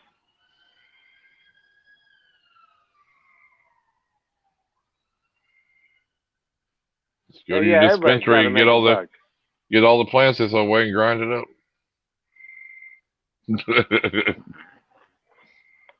Yeah, it's like anybody wants to try the hemp. You give it all to me. I'll grow it up. When I'm done with it, you can have all the rest for him. You can have what's left of it. I just want that sticky substance on the top that nobody seems to enjoy. Yeah, you can go ahead and have your bubble hash and everything else. You can take all that other shit and get all that off there. I just want that sticky shit on top. Yeah, just the stuff on the top. I don't know what you guys are talking about. That is the devil's junk. Justin. What? We've been doing this shit going on a year. What You're from Washington. You're from Washington. Everybody knows. So don't even act. I don't even know what you're talking about. I don't even like that stuff. It stinks. It's always sticky. It's always in the way. If you get your nose too close to it, it'll stick right on there. Well, if it's tasty anyway. Oh, that fucking frog is driving me nuts. Good. Now I know what drives you nuts. Fucking Jesus. It sounds like somebody's sucking on an oxygen tank every 10 seconds. I don't know. Like they're gasping for fucking air. I don't know what it is. It's driving me crazy. Are you talking about hops? Talking about hops? No, not hops. Not hops. I don't drink. Yeah. You guaranteed no gnats, right? All you 4 washers in KC Reptile Labs uses 12 washers and it's baked in an oven for 24 hours prior to back. Okay. Oh, that's some fancy shit. Look at KY. You should be the distributor. You just ordered 10 blocks of it. Nice. Guaranteed no gnats, huh? That's what it costs for 10 blocks. No, I don't want to ask him. Shipped. Shipped? Yeah, because he didn't want to go drive and pick it up.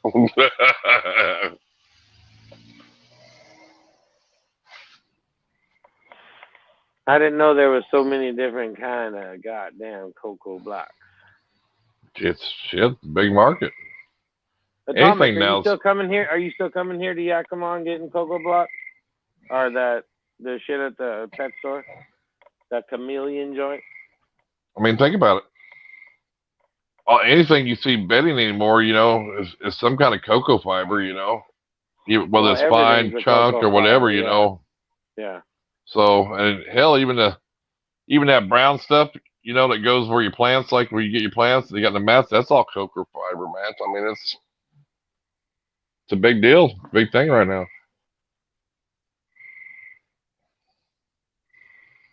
What's up, little centipede? He's just laying there, all curled up. Like me to buy from a website. Yeah, it's probably safer to buy from the website too. Yep. Don't have to burn 2 hours in my gas. Exactly. Yeah.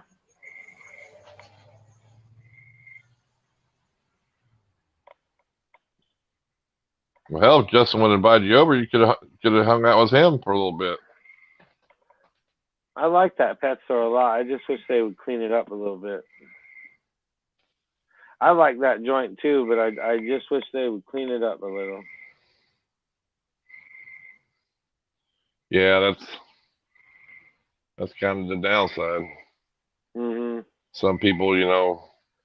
And it's not even them neither. It's just like when the kids running it and all that kind of stuff. It's like I don't think as much gets done as it should. Dude, I went in there to get that where I can go and get that my Missouri food at. You know, they got like 7 stores in around the, you know, Tulsa and outside of Tulsa, you know. Yeah, they both have full-time jobs. I'd love to volunteer there almost and just like, well, I mean, not almost, but I would.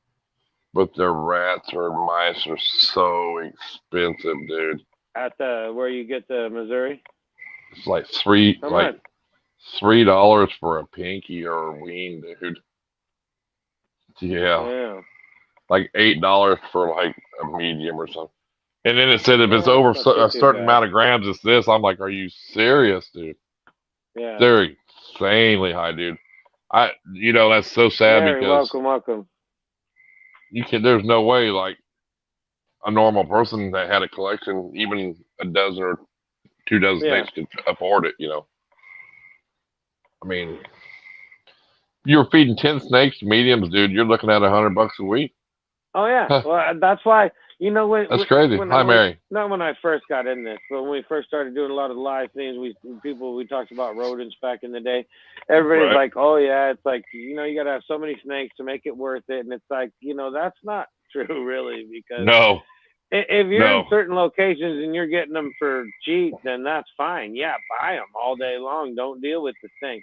But when people are paying, you know, like $15 for a large rat and shit, man, it's almost worth it to breed it with 2 snakes. You know what I mean? It's like, good lord. Oh yeah, Not I really would say, 2 hey, snakes, but I mean, hey, if you, I'm just if you saying had, it's a lot different numbers when you have. it would be high worth price to for have rats. like 3. If you had 2 or 3 snakes, it'd be worth to have 2 or 3 females and a male, and then rotate that. You can rotate that male then.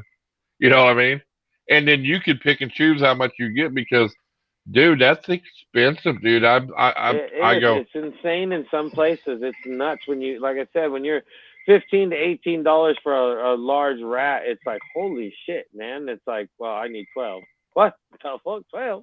And 3 mediums and some babies and some this. It's like, oh my god. I seen a guy though. He posted an ad, and he's like, he had 500 extra rats, and I think he said 500 extra rats. Holy shit. He was over Fulham because, you know, he has he breeds a lot of rats too, but that's how he makes money, you know, but too. And he's like, I'm over, got to get rid of it. He says, any size, I think he was charging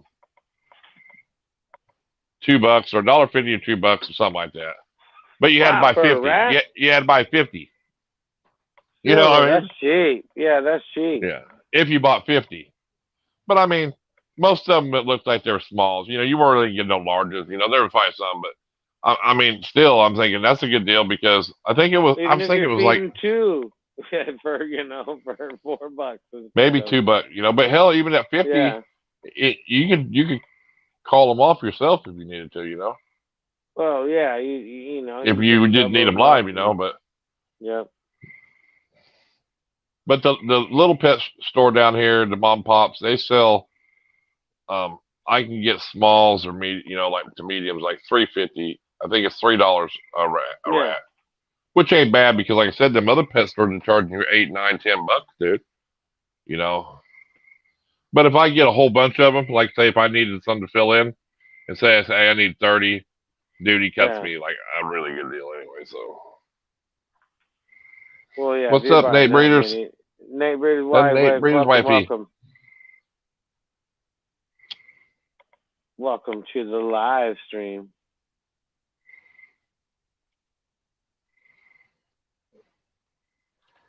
Next one is in September. Yep. September. We got one the next show is in Schaumburg, Illinois, then Arlington, and then Tinley. I think Schaumburg, July, Arlington, September.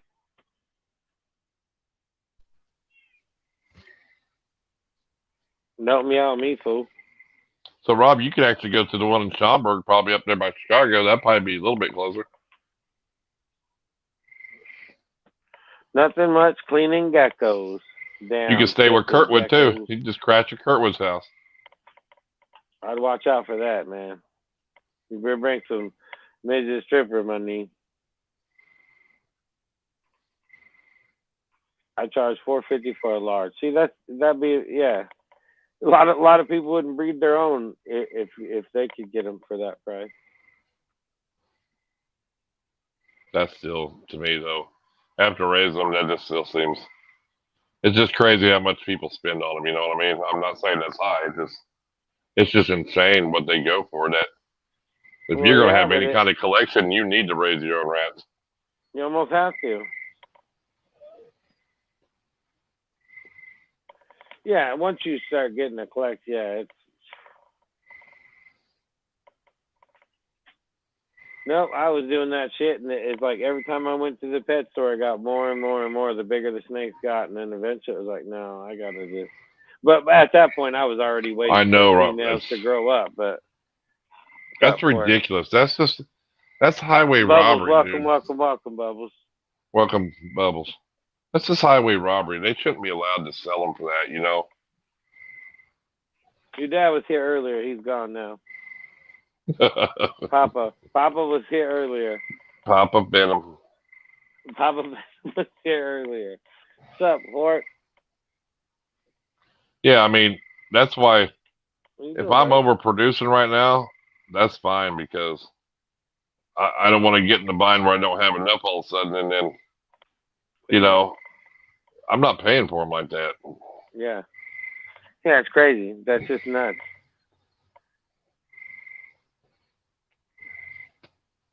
Yep, I have everything I need downstairs. Damn right, yep.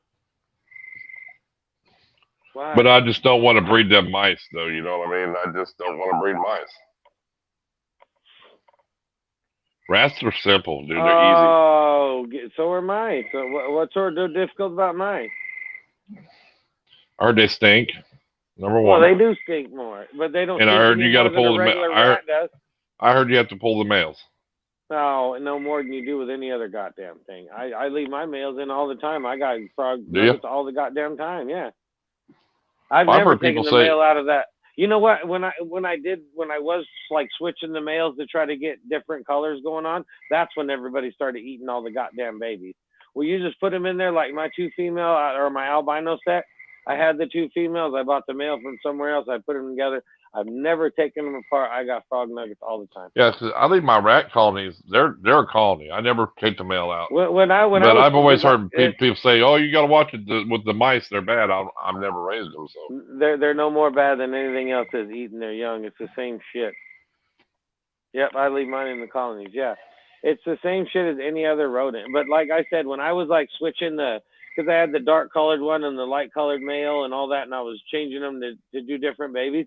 That's when they would kill off the other babies and and all that shit because they were trying to make their own. That's when it got weird. If you just leave them alone, they're fine, I think. But how many males to females do you run? Do that with AFS. How many males to females? Yeah. I just have the two females and 1 male, but I did start 2 other females I'm letting to grow up just in case. I didn't know. Heather, what do you got in your colony? But I'll probably run just the 2 females or maybe 3. But I usually they don't make it too far into being grown. Between Irondogg, the frogs, and everything needs nuggets around here, it keeps them thinned down.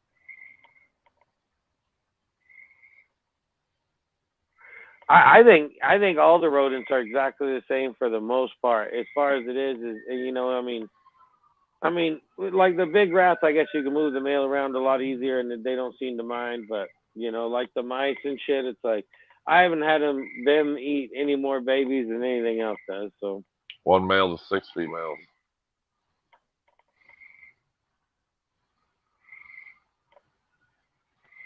Now, can you run 2 males in a colony to like say 2 to 10? Yeah. Probably if you raise them up. Yeah. Well, when they got older, they might fight a little, but I'm sure if they lived in there, I've never had 2 in there. But I know people do with ASS. That's why I asked with mice. Or should you just run 1 male only? Is what I'm saying. Well, I would run 1 male only just because that's where most of your stink comes from is the male. So the less males you can run, the better probably for stink. But ASFs are, they're pretty less stinky anyway. They're pretty good as far as that goes. I've just never got a colony to do any good for me. I got rid of that last one, Yeah, that is just weird. I don't know what the hell. Well, I think because they were psychotic in the beginning.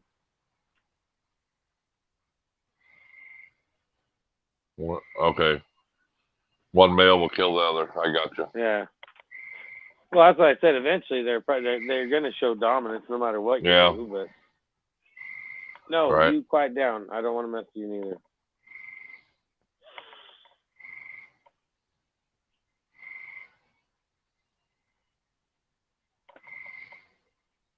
That's like people, they're always trying to take them ASFs and put them in normal mice. Well, if they can live with other mice, so they got company.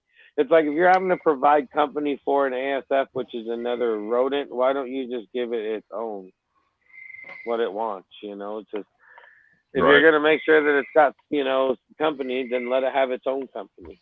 They live better, It's like, it's crazy. Well, I believe that there's so many people that try to people need to start being more honest when they're selling snakes that they're feeding ASFs. Well, that's and make sure people have it because not Lou and Wes and I know another guy got screwed on that deal off from the same and that was one people. Of the other that's bullshit, why, dude. In between Annette and then with me knowing I had babies coming, that's why I got the regular rats because I just keep them right on. If I can get them onto those, that's in the middle. If you want to switch to mice or ASFs or whatever after you get it from me, then it has nothing to do with me.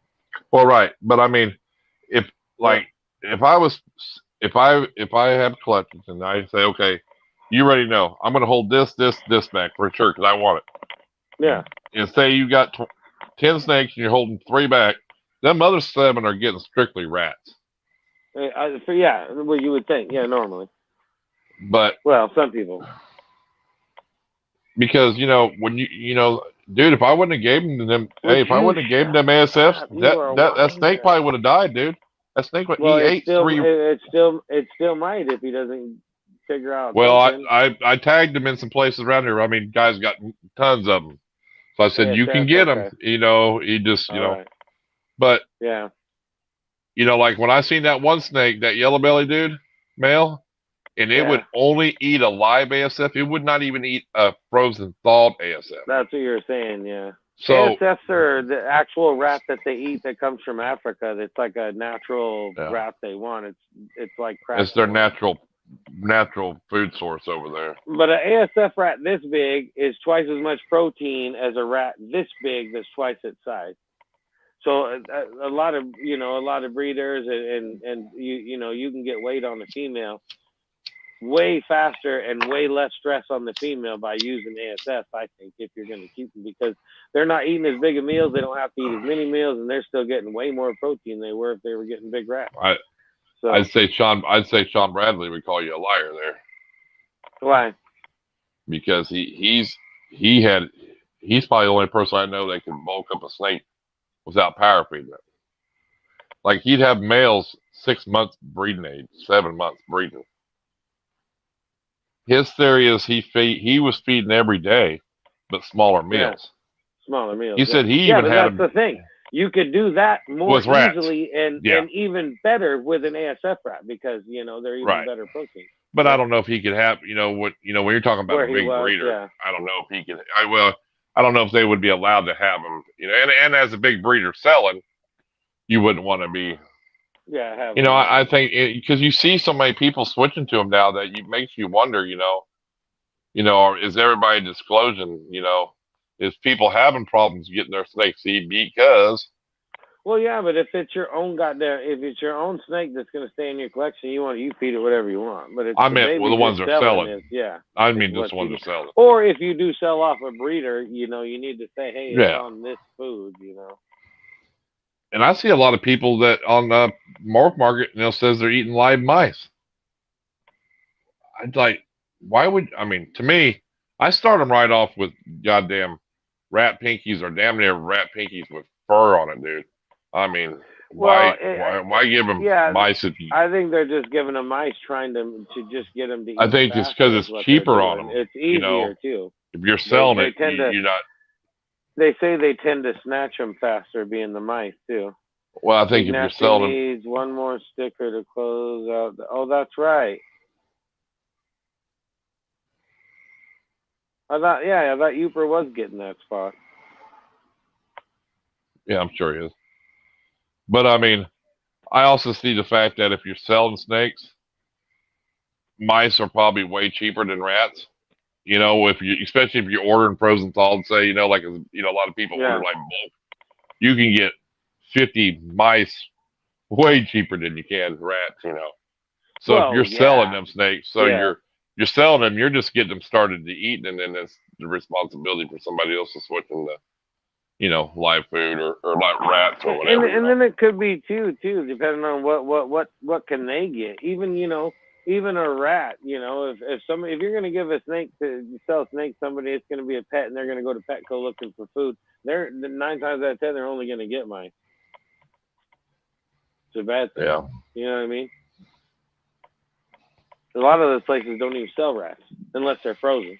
Well, I guess it depends on what kind of snake you're selling. I mean, if you're selling a $2,000 snake, I don't think nobody's buying it as a pet, but I could be wrong. Well, you're not only selling $2,000 snakes, though. It's just as important for a $50 snake to know what it's eating as it is for a $2,000. Oh, no, I agree with you there, but I wholesale my normals off. And a lot, if I have a bunch of them, I take them and I wholesale them off. So. Well, yeah, but even then, you still want to know. Oh, I mean, ASFs and you don't tell nobody, it's still going to be in the same trouble as any other more. See, I got them colonies. When I got them ASFs, I got them just for my own personal snakes. Yeah, you know, snakes. I had never had planned on ever feeding them off that something I was selling, but just because I know there's people that can't get them. Exactly. Well, yeah, you don't even know if they're even live in a state where they can even have them anyway, or find them. Right. I mean, I know you can get them no matter what state you're in, frozen thawed, but they're freaking expensive, dude. If you can find them frozen thawed, I mean, they're high dollar, you know. Yeah. So, and you know, like California, they were going through a rat shortage for a long time there too, you know. So I mean, it's that's the weirdest part. You know, most people aren't even going to look for like rats or this and that. It's like, you know, they're going to go to the store. What do you got? You know, it's like, right. Until you start getting 6, 7, 8, 9, 10 of them, then you're like, God damn, it's costing me some money, you know. Yeah, I need something. Yeah, see, I when I first got into it, you know, I would do the mouse hoppers, and they'd pound them right off the rip. But then I just started when I was raising my own and having them pinkies and stuff. It was just like boom, you know. I have heard of a lot of people that start off their babies with mouse hoppers. Thank you, Venom. HillJack, I come from HillJack. My dog right there, pet my dog.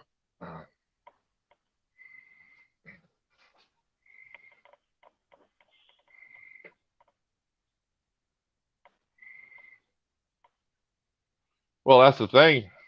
I see a lot of these people breeding their ASFs, and next thing you know, they're overwhelmed with them. You know, first everybody goes, "Oh, it takes so long," but once you get them going, they're going, dude. Yeah, it does take them a little longer to start, but once you get them going, they can be just as crazy. You know? And I'll tell you, Donnie was probably the no shit. That guy can breed some rodents, dude. I mean, he was a he had it down. Was his rats and his ASS. Well, yeah, but then that guy was a rodent breed machine. He'd start a colony, and every baby would leave in there, and he'd have 50, 60 goddamn in the same colony in one bin. Yeah, like, but he started when last time I was there, dude. He had a 5540 ARS rack that was over half full, and I mean every tub probably was packed with ASS, dude. Yeah, I never seen so many ASS in my life, dude. You gotta start freezing something bad dogs. Well, that's when he was talking about just go strictly to ASS. You see what I'm saying? I think it's not that Donnie, but yeah, he is a rodent. That Donnie is a rodent. Well, they're both kind of rodents. We're not talking about the nerd or the one that works for nerd. Yeah, when he said that about the rodent, I was thinking, well, maybe he's thinking we're talking about the other Donnie, but. Uh-oh. Spin a win. Nothing. Yeah, I mean, and that's it. I mean, but I mean, he had what? 1, 2. He had 3 5540 racks for rodents. I think 3. That's a lot. And then he had the regular ASF rack he'd had for a while. That was, I don't know how many it held. But I mean, you know, he was feeding 200 snakes too, you know. But I mean, it was crazy because we was pulling the grow out racks out of the ASFs and the 5540s. That gotta be full time by now with all their shit. You would open up a drawer and he'd go, "Oh shit, there's babies in this one." There's, you know, there was babies in the grow out racks, dude. You know what I mean? My mantis is bigger already. Let's see if this guy, he's trying to get there. He is. What's going on, man? What's up, everybody? How you doing? Oh, not too bad, not too bad. Sorry it's so late. Oh, dude, I told you if you had time, jump on. If not, no biggie, you know. I know you got kids. How you gentlemen doing tonight? Oh, we're doing. How you doing? Oh, not too bad, man. Not too bad. I'm giving my little mantis a little water there. Not too bad, man. Not too bad. Uh-oh, he does. I heard that. Got a little What's going on, man? Oh, not much. Not much. Hey, I was telling Iron my logo looks real good on your screen. I bet it does. I bet it does. Yeah. Let me see if I can pull somebody out real quick. Pull the new critter out. Yeah, I'm gonna see if he'll come out and say hello. Come here, buddy. Get you on the solo. Oh, so it's King Julian. Hey, come here, little guy. Check this little guy out. Hey. Oh, nice. Calm down. You took my toy. You took my stuffed toy. He's putting me back in my pouch. God damn it. He won't go in a pouch, bro. No. Oh, he won't. No. He wants to sit here and enjoy being on your shoulder, or he likes to be on top of one of his stuffies. That's a cool little lemur. Yeah, he's pretty awesome. Now, very cool. You know, you have to use the disclosure here now. Now, as cute as that little thing is with that little diaper on, and he's little, and he's a cute little fellow. Now, explain to him when they get a little bigger what they can. All right, well let's be real quick and honest about this. So, even though this looks like a cute little doll, he is wearing a diaper and does have a Ken doll shirt on, as a matter of fact, because he's extra tiny. When these things get to be about 3 or 4 years old and really reach sexual maturity, they really start to test their owners. So in the wild, these guys are just like any other troop and like any other wild animal. They want to climb the ladder to see who gets to be alpha. And so eventually, as bad as this sounds, we're going to have to slap a monkey. Eventually. Yeah. Unfortunately. You know, so it's letting them know that where their place is on the totem pole. Because if not, they're going to just test you and test you. But you gotta bip the little feller? What's that? You gotta bip the little feller? Eventually, I will. Yeah. Eventually, he's going to turn aggressive towards every one of us here and test his boundaries and see if he's going to be alpha male or if one of us is going to be the alpha. Now, the downside of that is some people go in a pretty harsh route of actually defanging them and declawing them, and it's so bad because you get to the point, they take it. People said they feel so bad because they've seen it just sitting there, they're drooling all over themselves now because they can't. It's like, dude, it's a wild animal, and what you just did, take it to this vet, just actually hurt it worse than that helped it.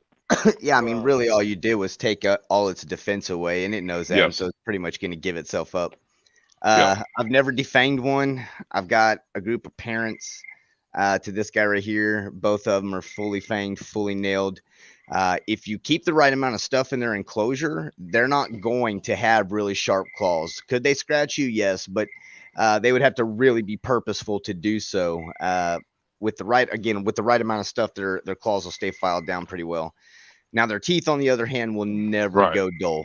And as a matter of fact, the older they get, the sharper they get. So, like Heather says, can you get them snipped and take some of that away from them if you were never going to breed them? Say, would that take any of that? No. Because unfortunately, it's not going to. No.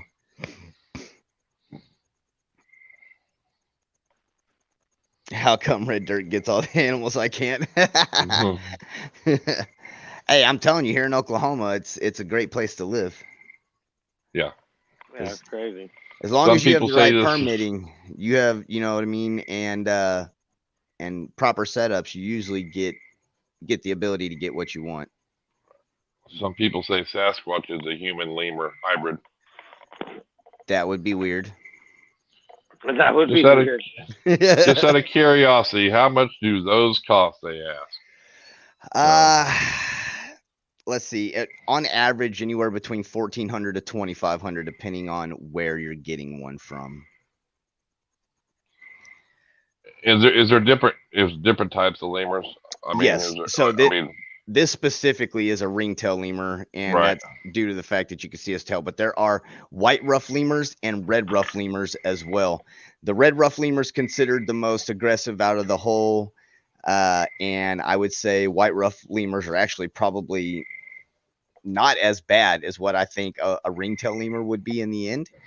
But if worked up properly, I think the ringtail lemur has the better personality.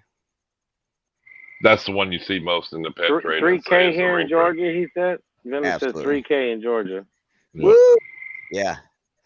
But you know, that's just because, you know, you can get a cicada tortoise, you know, $100 here, and you go somewhere else in Arizona, man, they're giving them away because they're overrun, you know. So it just depends on where you live at, dude. It's animal prices, you know. Yep. Yeah. So they will whip your ass when they grow up. Yes, they will, Venom.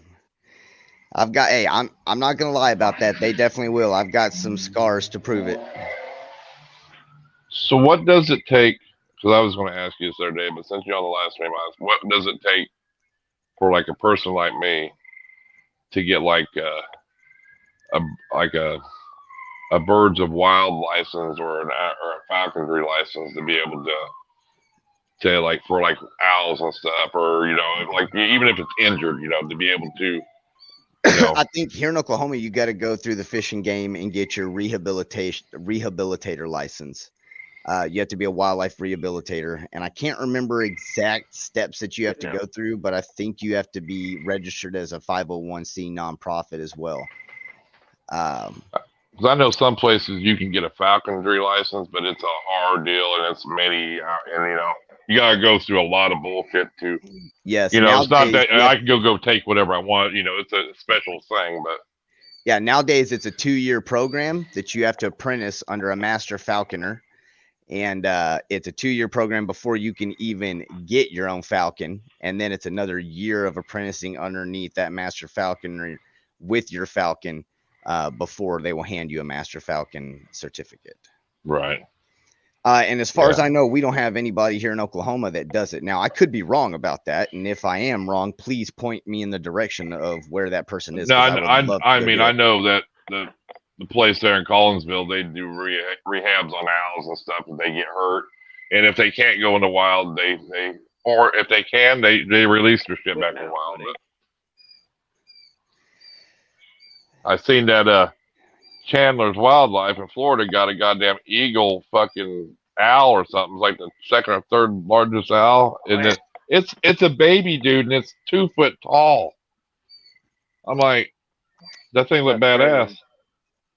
You know, but it's crazy that, you know, I'm sure he's got the licenses too, you know what I'm saying? I mean, because, well, yeah, you know, all the stuff he's went through. Plus he's opening up, you know, it'll be education only, but that son bitch is a baby, dude. It's 2 foot tall. He's sitting there playing with his big dog. It's crazy. He's feeding it fucking. It's crazy. They have one here at the museum. When they had one at the museum. Puberty went crazy. Yeah, you know, like a Paragon Falcon would be badass. They're fast. Yeah. Man, you gotta get you a Falcon. That thing will whip your ass. Dude, they have them in Minnesota. They house them up there.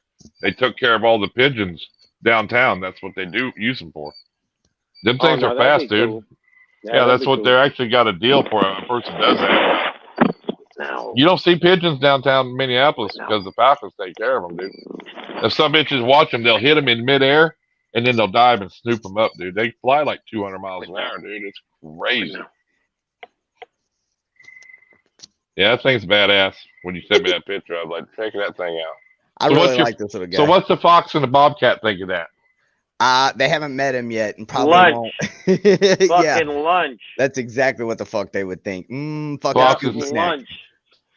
Because I can see you holding it and like taking a picture in front of their cages, and I can just see them going, "Give me 5 minutes for that thing, you know. Give me just one chance." Getting Dad's attention. I'm gonna eat it. Yep. Yeah. So what? Is it up at night? Is it sleep all night? Man, they're more nocturnal than anything. But I would say that he's more active first thing in the morning, somewhere around 6 a.m. And then he's really active at about this time of night, all the way up to around midnight. Does he sleep with me? No, he doesn't sleep with me. Thank God he doesn't sleep with me. Now hey, you know what's cool with him being so small, man? We keep him in a bird cage right at the moment, like a big ass bird cage. because it makes for perfect climbing, and we're able to put the limbs and branches in there. When he gets a little older, I'm going to remodel one of my big ass monitor enclosures, my 8x4x6 enclosure, and turn it into a little house for him. Nice. But eventually he'll end up in his own room of some sort. Yeah, because I'm sure they like the height and the area to run around, and they probably like ropes to swing on and all that shit like that, you know. Oh yeah. Oh yeah, I'm going to have bridges and fucking tightrope going everywhere. It'll be pretty badass. Cool. Yeah, they're pretty cool. Hell yeah. I mean, you know, and I think it's like anything else. I mean, you're raising it as a baby, though. I think you got, you know, it's a better deal at least trying to socialize with it. You know what I'm saying? A little bit. So I mean, and you know what you're getting yourself into too. You know what I mean? I'm hoping that with the fact that we are able to socialize the shit out of him, that we'll have a little bit better of experience with him down the road than most people do. That's not to say that the puberty isn't going to come out and we're not going to still go through the same issues, but maybe we will have a little bit of an up, being as the fact that he's been hand raised by people since day one. Like you maybe putting the leash on him, taking him out with you and walks and stuff like that, and getting him, you know, where he kind of sees people and the different animals, so he gets more, instead of just putting him in a cage and letting him be there, and then, you know, somebody comes by and some bitch wants to goddamn rip your face off, you know. Yeah, man, one of the biggest things about these things is if somebody comes over, you know, hey, throw some hand sanitizer on, and if you want to hold him, absolutely, and let me walk away. That's one of the biggest things with these guys, especially with them being so young. If you want them to be social and not be possessive of you and attack anybody that comes around, then definitely need to be handing them off to anybody and everybody you can, just to be honest with you. Anybody, random person, when we go to pet, he goes everywhere with me. So I go to Walmart, PetSmart, wherever somebody wants to hold him, I'll put some hand sanitizer and here you go. You know what I mean? Hey, Justin. I just went and told the wife, I was like, go look at the screen. There's a lemur on there. Justin. Huh? I got a new video coming out this week. Holding a lemur from Red Dirt. I'm going to go over there and make me a video. I want to hold your lemur. I got it. Check this lemur I got. Nice. Don't let him do that. Don't let him use your lemur for a video. No, I'm going over to Red Dirt just to shoot videos. Yep, that's what's up. I'll let he can hold all the stuff. I'll just shoot him in there. Put it on the channel. Well, yeah. I'm all about people coming and hanging out. Hell yeah. No, I do want to get over there with you one day, you know, meet up with you and shit one day, you know. Absolutely, man. We can set up over here or over at your place and live stream together if you want, man. I'm all about it. I mean, just hang out a little bit for the day. I mean, see your animals. He ain't got nothing cool at his house. Yeah, I ain't got nothing cool. Yeah, me neither. I got a centipede that won't eat. That's a spunky little shit too. He was showing it to me earlier. It was fast like a sumbitch. You ain't ever holding that goddamn thing. He won't eat. But they say that's normal for him, though. You know, I don't think you're fast enough to hold that goddamn thing. What is it you got that won't eat right now? A Vietnamese centipede. Oh man, I've never dealt with those, so I can't give you any info on that. Well, they say that. Like, yeah, it's one of those things. It's like, oh yeah, Vietnamese centipede. Oh well, yeah. I did a lot of research on it, and they said that it's almost impossible for a centipede ever to die of starvation. You know, he's got the water, so that's good. But he said sometimes they'll just go off food for a long time. Well, yeah. Of course, they molt every year, so he could be maybe going into this pre-molt deal. Is why he's not eating, because that's why he's been buried a lot. You know, I took a lot of dirt out to try to get to him a little, because he's been buried for so long since he last ate, and man, he was not happy. I put a little pinky in there. He was pissed. He didn't want nothing to do with the pinky at all. But he didn't try to bite him though either. But Venom's like, I held one once. Their hands feel like people's hands, kind of creepy. Yeah, I wouldn't think prairie dogs are good pets. I wouldn't think it would be a good pet either. Oh yeah, prairie dog maybe. The lemurs definitely feel like they got like cold leather hands. That's crazy.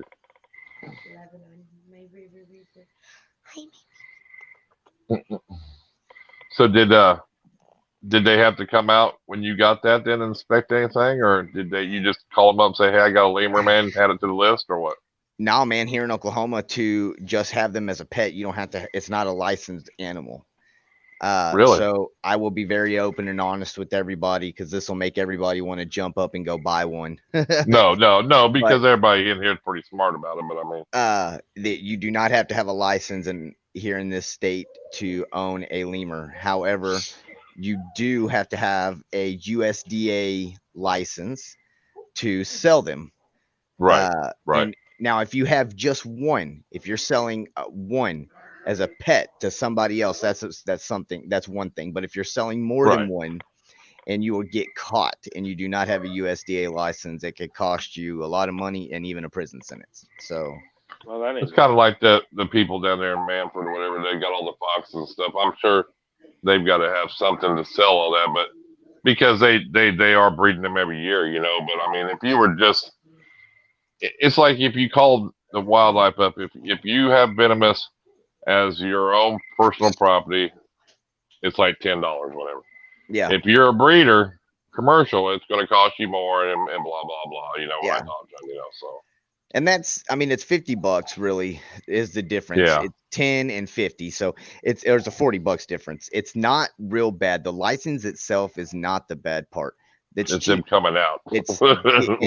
And honestly, much better. Yes, exactly that. It's getting the damn warden to come out and sign off on shit. And then if you're going USDA, that's even worse, because then they come out and nitpick every little thing. So, and every time you change something, they come back the next go around and say, nope, change this too. So you're just sinking money. What all has to be USDA, just like the wildlife exotics as far as hoofed and no, and snakes ain't buying on now, are they? No, my cats and foxes and such like that are for well, I take that back. The cats and foxes are not for USDA regulation breeding here in Oklahoma. However, to sell multiples of cats, you have to have a USDA license. For foxes, you do not have to be USDA licensed, although it looks better on you if you are USDA licensed. Only about half the wildlife here in Oklahoma do you have to have a USDA license for. I would think some of the bigger hoof stuff they sell at the auctions, you know, I would think a lot of that, you know, and I think they got a vet on site to do all that too, to sign all that paperwork, don't they? I do believe so. There. Yeah. And but that comes from the seller, correct? Not the buyer. Correct, from the seller. Yeah, so you're in, you know, so the person selling everything's in deep, which is why a lot of the animals are priced as they are, you know. Oh yeah, I mean that's a 2-day auction, dude. You know, I mean, it's a great auction, though. Yeah, I mean, well, you're getting anything and everything, anything from a chicken, a goat to, you know, camels and zebras and whatever else you want out there. They had a giraffe go $100 for $120,000. See, now I would have bought the giraffe. A fucking giraffe? Yeah, where the fuck would we? See, I would love to have one, but it would be stupid of me to have a giraffe in my backyard towering over my house. Yeah, that thing is just, but it would be cool. Crazy. I mean, it would be cool. Be a hell of a birthday party. Yeah. I mean, the giraffe would be cool.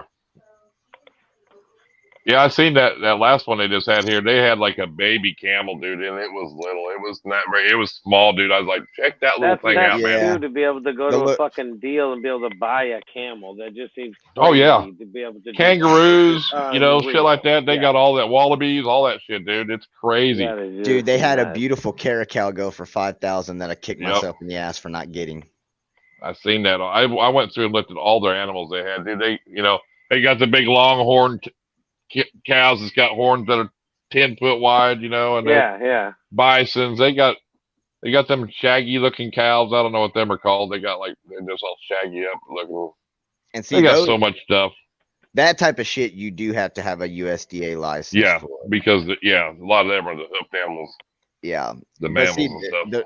And the only reason the USDA regulates what we can and can't own is because most of the animals are used for food purposes. So About 60% of the trade is food purposed. So the USDA handles everything, unfortunately. Oh hell, if you know, people were saying, "Come on," I was like, "Dude," I said, "I'm being serious. If I could show you all the stuff that they have for sale, because they had one picture, they had probably 12 or 15 Konstrictors, and they weren't small, dude. You know, they were good size, and they had one the last auction. It was huge. It had to been a couple 150 pounds probably. So I mean. But yeah, I mean that'd be cool. But you know, too, a lot of that though, I think with that USDA, because a lot of them animals are coming from like Texas and different places to this auction. You know, they find them and bring them into. Nobody should be able to go buy a fucking giraffe. I'm just saying, that's crazy. Right, we need a liger. Yeah, but god damn, that's some money. That ain't no shit, too. That's just crazy. There ain't no way. No way. No. Well, you think about it, though. A lot of, you know, a zebra really is just kind of like a horse. You know, I mean, well, it mean as fuck. Yeah, but they're mean. But I mean, you would think, that's really not that exotic to me, a zebra. You know, I mean. No, but my wife wants one really bad. Camels. Zebra? No, a zebra. Yeah. Now them alpacas are crazy. They got tons of them alpacas and whatever it is, all that shit. They got a bunch of them and them. What's the other thing this is like an alpaca? A llama. They got a bunch of llamas. Yeah. Them things spit on you, dude, you know. Bro, fucking hey, llamas are trash. I want a fucking alpaca farm. You know how much money you can make from alpaca farms? The government is paying motherfuckers to buy land and start alpaca farms just so they can shave them for the wool. How much they paying? How much they paying? How much they paying? I think they're helping you get hold on backyard. land, get you started. It's like $250K in the bank to start raising alpacas. That would be sick. If they gave me the money to start it up, I'd do it right now. Oh yeah. Wonder what they're paying for the fucking fur though, or whatever. I don't know, or if there's, you know, I'm wondering at what kind of, because there's going to be some type of string attached. So I'm wondering how long it's going to be before you're allowed to take a profit on the wool. You know, how long they're going to take it. Yeah. Liger is my favorite animal, bred for its skills and magic. Yeah. Yeah. Too bad. I mean, when aggressive. I remember when they first come out and it was a big deal. It was mind blowing to see something that big, dude. You know, I mean, it's like, that's insane, you know. Oh yeah, there he is. I mean, they are nuts. And what sucks is most of them are aggressive. I've seen a few that aren't aggressive that are very lovey. What's crazy is coming across a Thai liger. I don't know what a Thai liger is. It's a tiger mixed with a liger. A tiger mixed with a liger? Yeah. Now, ain't a lion and a tiger mixed? Correct. So imagine taking that lion and tiger mix and crossing it with another tiger and getting another hybrid out of it.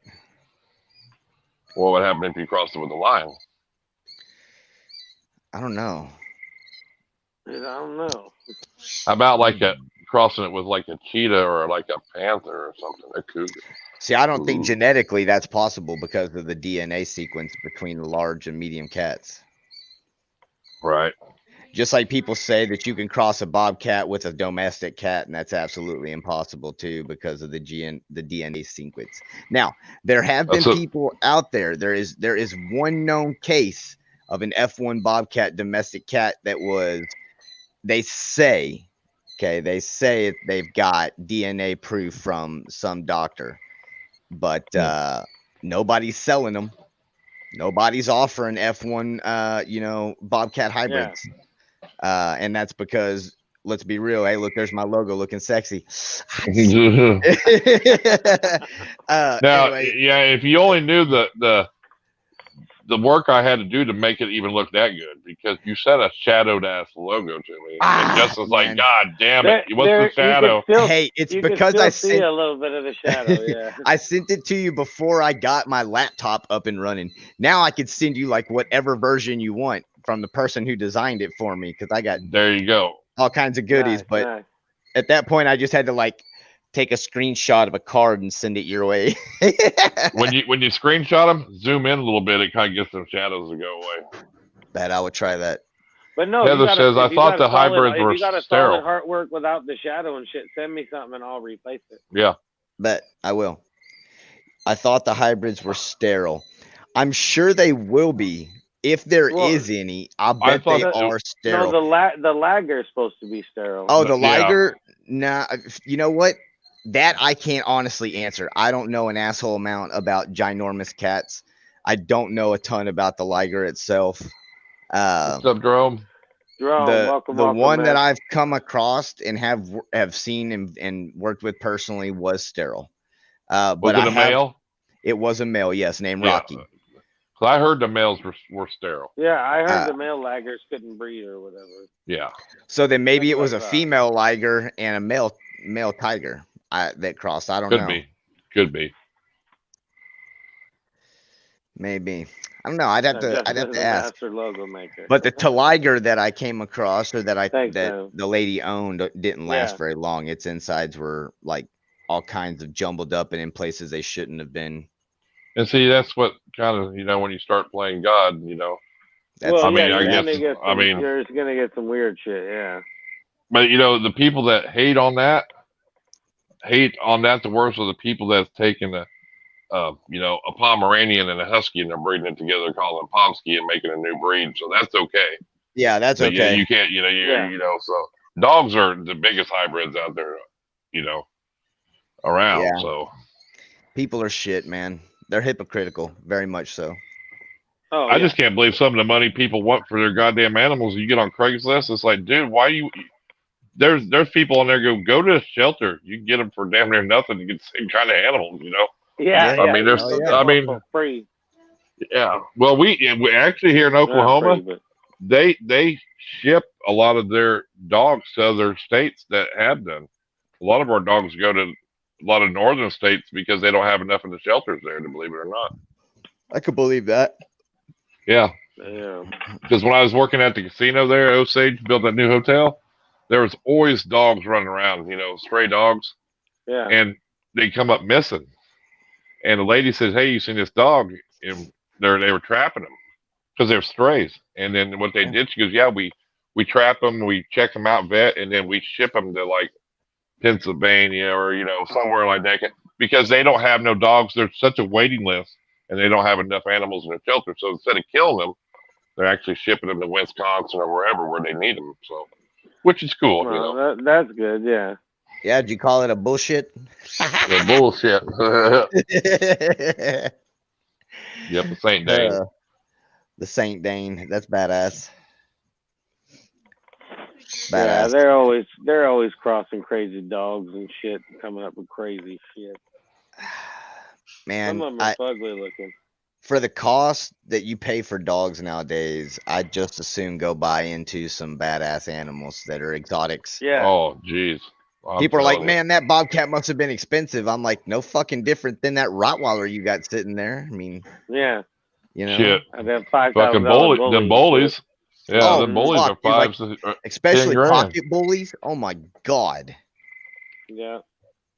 Yeah. Exactly. Do you want a pocket bully or do you want a tiger? I'll take the fucking tiger. It costs well, yeah. Well, it costs the same, but it takes a little bit more to feed that tiger than it does that goddamn pocket bully. Yeah, that's the worst part. Yeah, later on it's gonna cost you. No, it ain't no fucking later on. It's day one. Yeah. Day one, the tiger's eating like a fucking full-size Great Dane. Yeah. Let's put it this way, man. A tiger usually gouges itself, gorges itself out in the wild, and it'll eat 80 to 110 pounds in one sitting, and then it'll sit idle for a week and a half before it eats again. In captivity, usually you're running off of donations, and you have so much coming in that you're feeding daily. So you're feeding daily 10 to 12 pounds to keep your cat healthy and not fat. So you're feeding a shit ton. Yeah, for sure. It gets very expensive. And then just think if you've got 50, 60 tigers, I mean, what is, Craziness, yeah. Yeah. I mean, Joe probably wasn't bullshitting when he said it would cost him like 1.8 million a year to feed his tigers. Oh yeah, yeah. Yeah. I mean, because it cost me like $1,000 a month to feed the bullshit that I got. Shit. Yeah. I'd out there. I'd have me some truck made looking like Mad Max. I'd be out there hunting a deer every night on the road to hit them. Oh, dead deer on the road. Might speak to the tiger. Man, you got your own. If you got your own on land, why aren't you setting up traps and just catching motherfuckers left and right? You know. Yeah. At least in my opinion. Coyotes. But yeah, hell yeah, it'd be good eating. You can hit them all year long. Or if you had wild hogs, that'd be perfect. I was gonna say the hogs would be way better than that. I mean, really. I mean. Yeah. I mean, and they wouldn't say nothing about that. Exterminating them damn things for sure. No, they need it. There's areas that need you to exterminate them. I don't know if they made it where they made it up in Oklahoma, but I know Texas is bad. You know. Oh yeah, yeah. Oh, we been hog hunting since I was like 3 years old from Texas.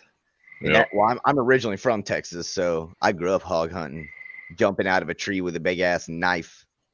That's fun shit. They got them javelinas too down there. That's kind of where it started, wasn't it, with javelinas, and then they got into the wild hogs. Yeah. And they're stupid, dude, because my brother-in-law he did a javelina trip, and he said they set him up in this blind, and he said there's 3 hogs went by, and javelinas, he shot one. He's like, hell yeah, I got it, and it died. He goes, no, just sit here. He goes, they're dumb. Yeah, oh yeah, they'll come back. He goes, he come back and he shot another. They got all 3 of them because they come back and check them out, dude. They're dumb animals. What happened? Huh. Yeah, it's crazy. Nope, I see my homie dead. I'm out. Yeah, they do. They run and then they come back and go, "Hey, you all right, man?" Coming back. Are you actually dead? Yeah, they're not real smart. All right, Venom. Thanks, buddy. I'm out. Peace. Enjoy the show. Take it, Venom. Good night. Take it easy, buddy. Later, Venom. Don't choke your chicken too hard this evening. You ain't hanging out at the shack tonight, are you? I was gonna say you had your daughter was in here earlier. Oh man. Tiny Bubbles was rolling. That's funny. So what's your next new pet? A serval. That's coming next. He's like serval. Yeah, she says a serval. Yeah, that's my wife, y'all. That's Christina. She says that's the boss. Yep. She makes all the decisions now when it comes to who and what we get. Have you ever had any of the Savannahs? Yeah, I have. Are you talking about Savannah cats? Yeah. Okay. No. They're just kind of I mean, I know a lot of people get them too, and the different ones in the servals, so that's why I was asking. The Savannah cats, they're designer cats. What makes them desirable is they're legal anywhere you go. So that's why people charge so much for them. I've dealt with them before. When I used to work at Safari, there was a lady up there that worked there that bred them. She's an F1 Savannah breeder, and she's got a bunch of nice servals and a bunch of domestic cats. And then what she's breeding to, though, is a bunch of F4s through F6s. So she's keeping it in the Savannah range and keeping 100% pure lines going. So that's good. But that's just way too damn much money for a cat, man. Yeah, for that size of cat, Yeah, they want 12 grand and up for a fucking Savannah. You get a bobcat, some shit like that. You get a bobcat for 10 times cheaper than that. Yeah, that's what I mean. You can get, like that Caracol. That's way better than that goddamn Savannah. Fuck yeah. And that was, and that went for $5 grand. You can usually get Caracal babies for 35 to 45, all day long. Right. Bobcats, you're looking at 1,700 to 2,500. Servals, you're looking at 1,500 to 2 grand. I mean, the cost of the cat. That's why I asked, because the Savannahs I've seen, it seems like they're just so freaking high, dude. It's like, god dang, Well, there's a lot of places out there though that you can't have a serval, but you can a Savannah. There's not a single state out there that has a regulation. That's why. Yep. That's why, because now you want a cat, and this is something you can have, so they know they can control that market a lot more. So. Yep. Here's the biggest cat you can have, but you're gonna pay for it. Yep. Damn. Who's a fucker? What's them? I don't know how to pronounce it. I'm sure you know what I'm thinking of. They're like a Cody or something like that. They kind of look like a raccoon looking thing with the tail. Yeah, those things are pretty cool, dude. Yeah, I've gotten to work with those. Those are pretty awesome. I got some friends that got them. They used to be pretty cheap. I heard the prices up. They used to be fairly cheap to get back in the day. I heard they're up there in price now. So what's fairly cheap back in the day? A couple $100. Oh, they're about $500 or $600 now, so it's not too bad. Yeah, I thought they were up about 1,000. That's why I asked. Are you feeding him? Yeah. Why don't you just take him?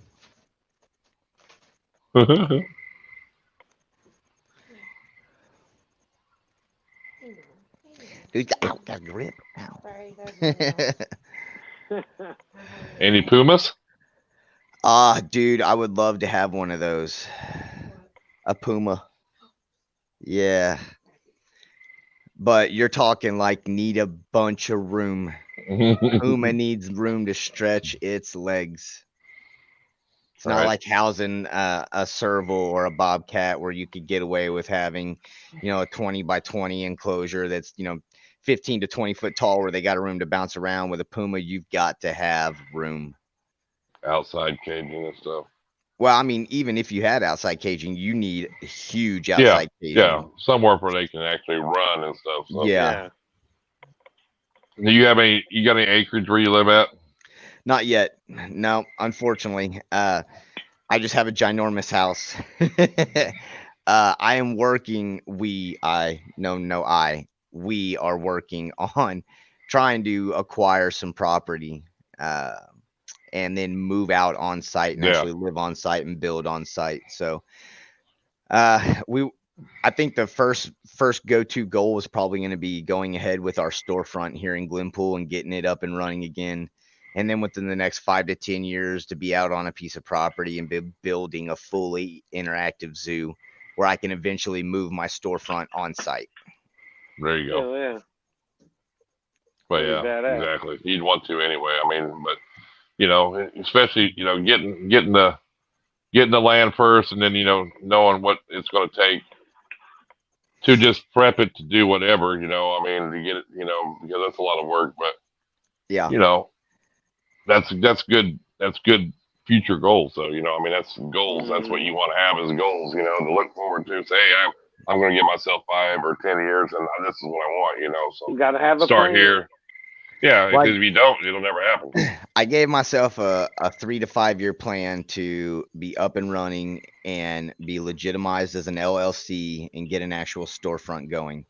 And I'm banging up on 4 years now. We've been a legitimate LLC for 3 years, and we would have already had a storefront up and running successfully had it not been for COVID taking that opportunity. So things aren't necessarily picking back up, but they aren't necessarily getting worse at the moment. So if things continue to be all right, at least in some sort of a normality for the rest of the year, maybe sometime around September, October, we're going to try and have a storefront up and running.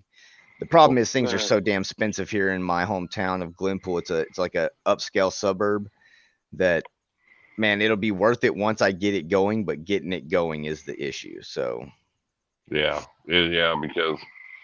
you live in any of them places like Glenpool, Bixby, Jinx, Broken Arrow. I mean, their high schools look like college campuses, and their football arenas look like pro stadiums, and that's where their money goes. And if you're a sports athlete, they'll pay to have you moved in that town for sure. Yeah. I guess I'm kind of lucky that my kids aren't sports athletes. They prefer the animals. And that's what was funny. Oklahoma shut down schools and everything, but they never shut down their sports program during COVID. I know. Hey, you can't go to high school, but you're going to goddamn play football this weekend, motherfucker. You know what I mean? I mean, that's how it was. That's how they're serious about their football, dude. I mean, hey, Heather, you don't want a marmoset. You don't want a marmoset. No, they're very ugly. Not as they look. They're cute with looks, but they have a very, very, very ugly demeanor. Very horrible temper. You'd be better off with like a Pende capuchin or something like that. A fucking what? A capuchin. A Pende capuchin, yeah. Which is like it's like a smaller monkey. What the fuck did you just call me? I'm not sure what the hell you calling me, man? That's some goddamn Spanish going on. I don't know. What the hell you calling me over there? Can't be sure with that craziness. Yeah, that's funny. Yeah, and that's the thing, you know, man, there's so many beautiful exotics and people, but just, you know, we got to know they're wild animals, man, and you got to be prepared to house that shit, you know. I say that Heather doesn't want one, but if you want one, Heather, go for it. Look, a lot of people told me that I didn't want a lemur. A lot of people told me I didn't want a fox or a bobcat, and I told a lot of people to go fuck themselves because I knew what I was doing. It's all about what makes us happy, and you get what you put into all of this. So if you're willing to put in the effort, you're going to get something great out of it. I mean, just being honest with you. Yeah, but you know, you've also worked around a lot of the exotics and, you know, and stuff. Not saying nothing against Heather, They're but so small she's got us through already with all the animals. She's got regular animals. I can imagine one more coming on board. What's up, buddy? Fox is all like, "What's up?" Yeah, the squirrel monkey when you was little. Hell yeah. So see, she's had monkeys before. Yeah, then fuck it, go get one. Squirrel monkey. Squirrel monkey. I always wanted the monkey, but then, you know, when I was little, but then as we got older and I seen all the horror stories, I didn't want a monkey no more. No, the problem is that monkeys, like I just said earlier, you know, once they reach sexual maturity, they start trying to figure out where they are on the food chain, where they stand in the tier of their troop. And that can go one of two ways. You can either show dominance and they back down, or they don't think you're tough enough and you now have an aggressive animal because they feel they can overrun you. Yeah, and that's the thing. I mean, you know, they're just, or they get attached to one person, you know, in that family, and then they hate everybody else, you know what I'm saying? And that's the bad thing. That's what you always hear, is it attacks the neighbor or the husband or whoever, you know. The monkeys are really cool. Yeah, it's crazy. Yeah, I've heard that a lot, actually, of people getting attacked because they lose their mind over just one person being super possessive, which is why I do my best to hand mine off all the time. Right. Well, and I think that helps, but not, whether you like him or not, Brian Barczyk, you know, there was a video and it had force fanning in it and stuff. And there's a place in Florida and it's not open. You can book a tour to go in their place, but it's just not open to the public, you know.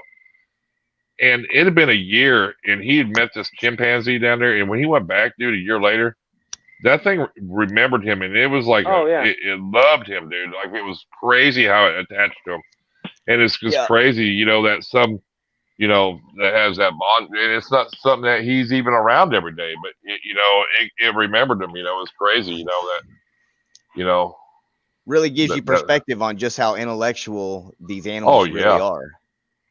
You know, well, intellectuals like that one guy that you know, I don't know his name, but he'd go in with the big silverbacks and got into her, and then he introduced his daughter as she got older and she could go in there. And dude, them silverbacks, that's just one amazing creature I've seen in my life.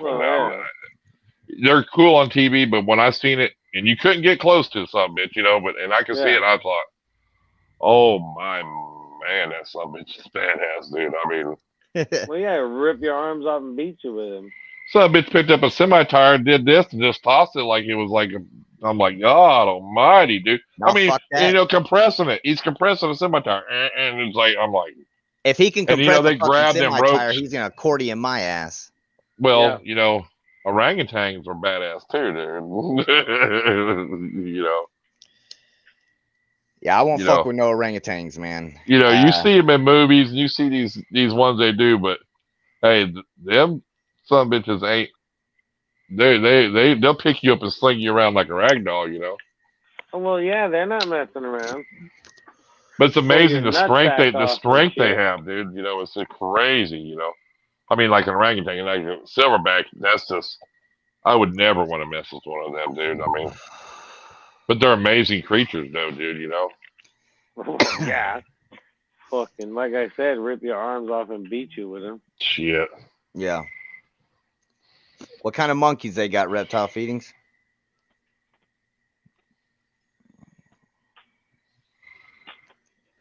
Yeah, fuck that. Well, yeah, that's cool though. Yeah, I mean, yeah, it'd be cool to open a storefront and then, you know, sell animals and stuff like that. You know. Man, and here's the thing, man. I don't need to be rich. I don't need to be fucking Kevin McCurley from Nerd. I don't need to be Brian Barczyk. You know what I mean? I don't need to be fucking Jay from Prehistoric Pets. I just simply want to be fucking me and enjoy what I do, enjoy time with my family, and pay my bills. That's really all I want to do. Would it be nice to be rich? Yes. Would it be badass to be stupid rich? Hell yes. But realistically, am I looking for that? No, I'm just looking to be comfortable and enjoy my life with my family and being able to be able to feed and take care of your animals, your family, and maybe have a little extra to go out and do something every once in a while. That's it. Yeah. Yep. That's it right there. Yep. You know. As a man, I feel if I got a boss in the house somewhere, then I'll be successful in that. Right. There you go. See, Heather says she's the boss in her house. She probably knows. Mm-hmm. So when you open the storefront, is there specific things you want to sell, or is it just whatever? I mean, is it going to be just reptiles? Is it going to be I mean, I'm going to sell a little bit of everything. I'm going to sell. If it's mammals, it'll be more on the exotic sides, like skunks and shit like that. And I want to sell different types of foxes. I want to sell raccoons. I want to sell squirrels. But then I want to do, you know, all of my reptiles. I will probably always and forever be known as the monitor guy. I've spent years upon years upon years in the industry building that reputation of being that guy who's the encyclopedia behind that. That's cool for me. But I have found a real love for the exotic side of this business and being able to work with all the really cool exotic animals and be able to give back to the industry education wise on them just as much as I do my reptiles. So with that being said, I am going to step into the exotic side of things just as much. But I will probably always focus on my monitors as my main forte. So when I open a store, I will sell all kinds of reptiles, but I will carry more monitors, more selection of monitors than any other person here in the state of Oklahoma, guaranteed. Right. Well, you know, I think that kind of goes hands in hands anymore. I mean, people just don't have a ball python. You know, they have multiple species, and you either love animals or you don't love animals. Really, you know what I'm saying in that sense. You know, I mean. He said, it says, I forgot the kind grandma has, small and wears a diaper. Takes everywhere my uncle owns kind of wild crap all over the world. The kinds of monkeys they have, don't know. They have a few lemurs as well. So cool. Oh, yeah. And he's in Florida, so. Oh yeah, so perfect weather out there. See, I wish we had Florida weather, man, because then I could. It wouldn't be so bad to not have a bunch of property because I could just fucking deck my backyard out. You know what I mean? Unfortunately, here in Oklahoma, with how shitty our weather is, there's only about 2 solid months out of the year for each subspecies of animal to be able to stay out correctly. And that's hard because my lemur's only got a couple of months. My fucking my monitor's only got a couple of months here. My tegus can only go out a couple of months here, and it's not even the same times as the fucking monitors because I got to be worried about fucking humidity. It's heat. Yeah, if you're doing this right, heat, it's 120. You know, I mean, goddamn. Yeah. You know. And then there's no cool spot, you know what I mean? So enough for them to really thermoregulate correctly. So as much as I could throw the animal out there like fucking Safari Joe at H2O does, and hope to God it survives. If I'm really interested in the well-being of my animal, then I understand that here in Oklahoma, keeping animals outside is not going to happen. Well, at least not as far as reptiles. If you had if you had a place where you could build big cages with some kind of big water ponds in every one of them where they could get in the water and regulate. shade over top, you know, maybe letting the sun come, you know, half of it shaded, half of it sun, you know. But you're talking a lot of room to be able to do all that, you know what I'm saying? Oh, yeah. Yeah. But yeah, it's a lot different than living in perfect weather and being able to throw a half-ass cage and a kid pool in there, you know what I mean? I would say I would like to go see Ty Parks. Iguanaland, fuck yes. That guy's he's got, you know, all kinds of shit. Asian water monitors, crop monitors, iguanas, turtles, dude. Yeah. I have had some fire he's doing it right from him. I mean, he's got the money to do all that right too, dude. Yeah, he does. He spent a ton of money. As a matter of fact, my het green iguana is a Ty Park production. I love Ty Park, man. His work with Come and Guy monitors, the Philippine white and yellow monitors, supreme, man. I'm looking for him to produce next year because I'm looking to buy one next year. And I believe he's one of a handful, like on one hand, that has a Parenti monitor too. Yes. So there's about and that is very hard to get in the United States. Yes. There are 7 different factions that have Parentis here in the States. And Ty Park was actually the only one that was a private individual to actually own the Parenti. The rest of them went to zoos and AZA accredited facilities. And he got it long before he ever thought about opening Iguanaland. So that really speaks for the man and his knowledge base and his abilities with the animals. I mean, he's absolutely fantastic. And he's just a multi-billionaire. Well, you know, his daughter is one of the main characters on Flash, right? Yeah. Yeah, that's pretty badass. So I'm sure. But he's a down-to-earth guy, though, dude. That's the thing, you know. I mean, and if you watch him, I mean, you see something and he's telling you what it's going to look like, and it's not even hardly built yet. Yeah. He's going through and telling you everything that's going here. You know, he's got that vision, that plan, and he's up on his people that work there and everything, you know. And I mean, he's a cool person, dude, you know. And I think his wife thinks he's a little crazy. I think his wife thinks he's a little crazy, but I mean, that was his passion, wives dude. think we're crazy. Yes. I mean, he's doing his you know, it's just cool, you know. I would not be surprised if he gets a Komodo dragon. Oh, he's I think he's already put in the application to get one from the AZA affiliation. So I need one too. I tell you what, if it was easy to get one, I would already have. What's up, Greg?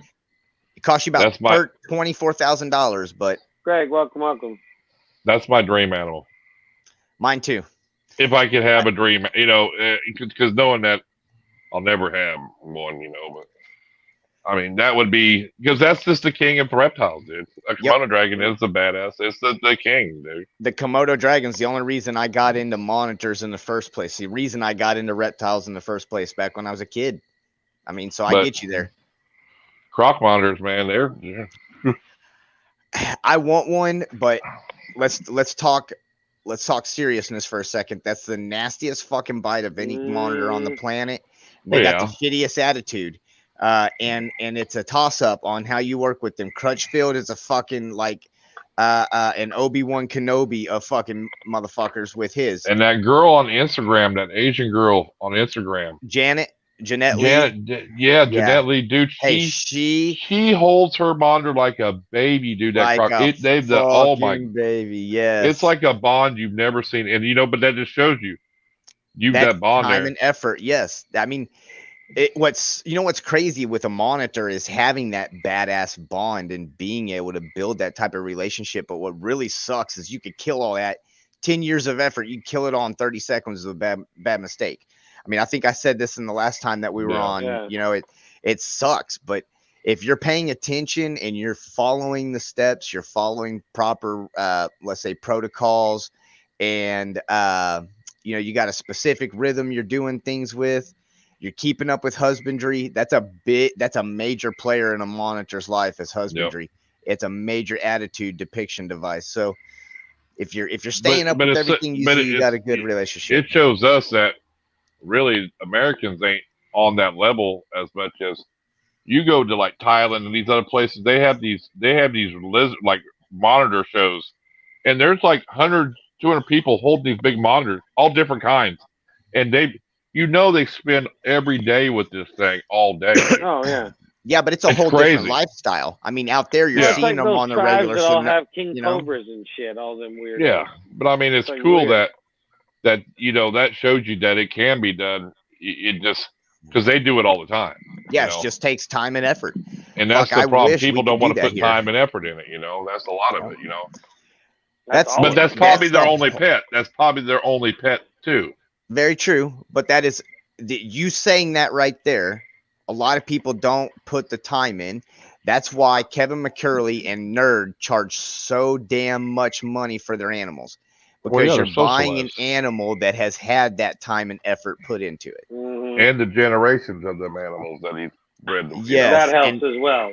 Yeah. I mean, you're not getting a wild caught monitor. You're getting a third, fourth generation, fifth, sixth, whatever. And you're going to pay the money, but it's And for all those people who are on here that don't understand what that means, genetic encoding, DNA encoding. So when you put in generation after generation after generation, just like a human being or a dog, you can take a stray dog off the street that hates people. You treat it well, it gets nice with people. It's the same thing we're doing to our lizards, and over generations, it gets bred into them. I mean, it's like natural selection on a mega basis. But not only that too, it's really knowing the basics. I think the biggest thing, with me, I've had denials and savannas and stuff like that. The biggest thing I've seen so many people do wrong is they get a baby monitor and they put it in a huge ass enclosure. Stress the fuck out of it. And then they go in, and when they want to go in, they grab it from its safe spot because that's its safe spot. Like I tell everybody, I'd sit beside the cage every day.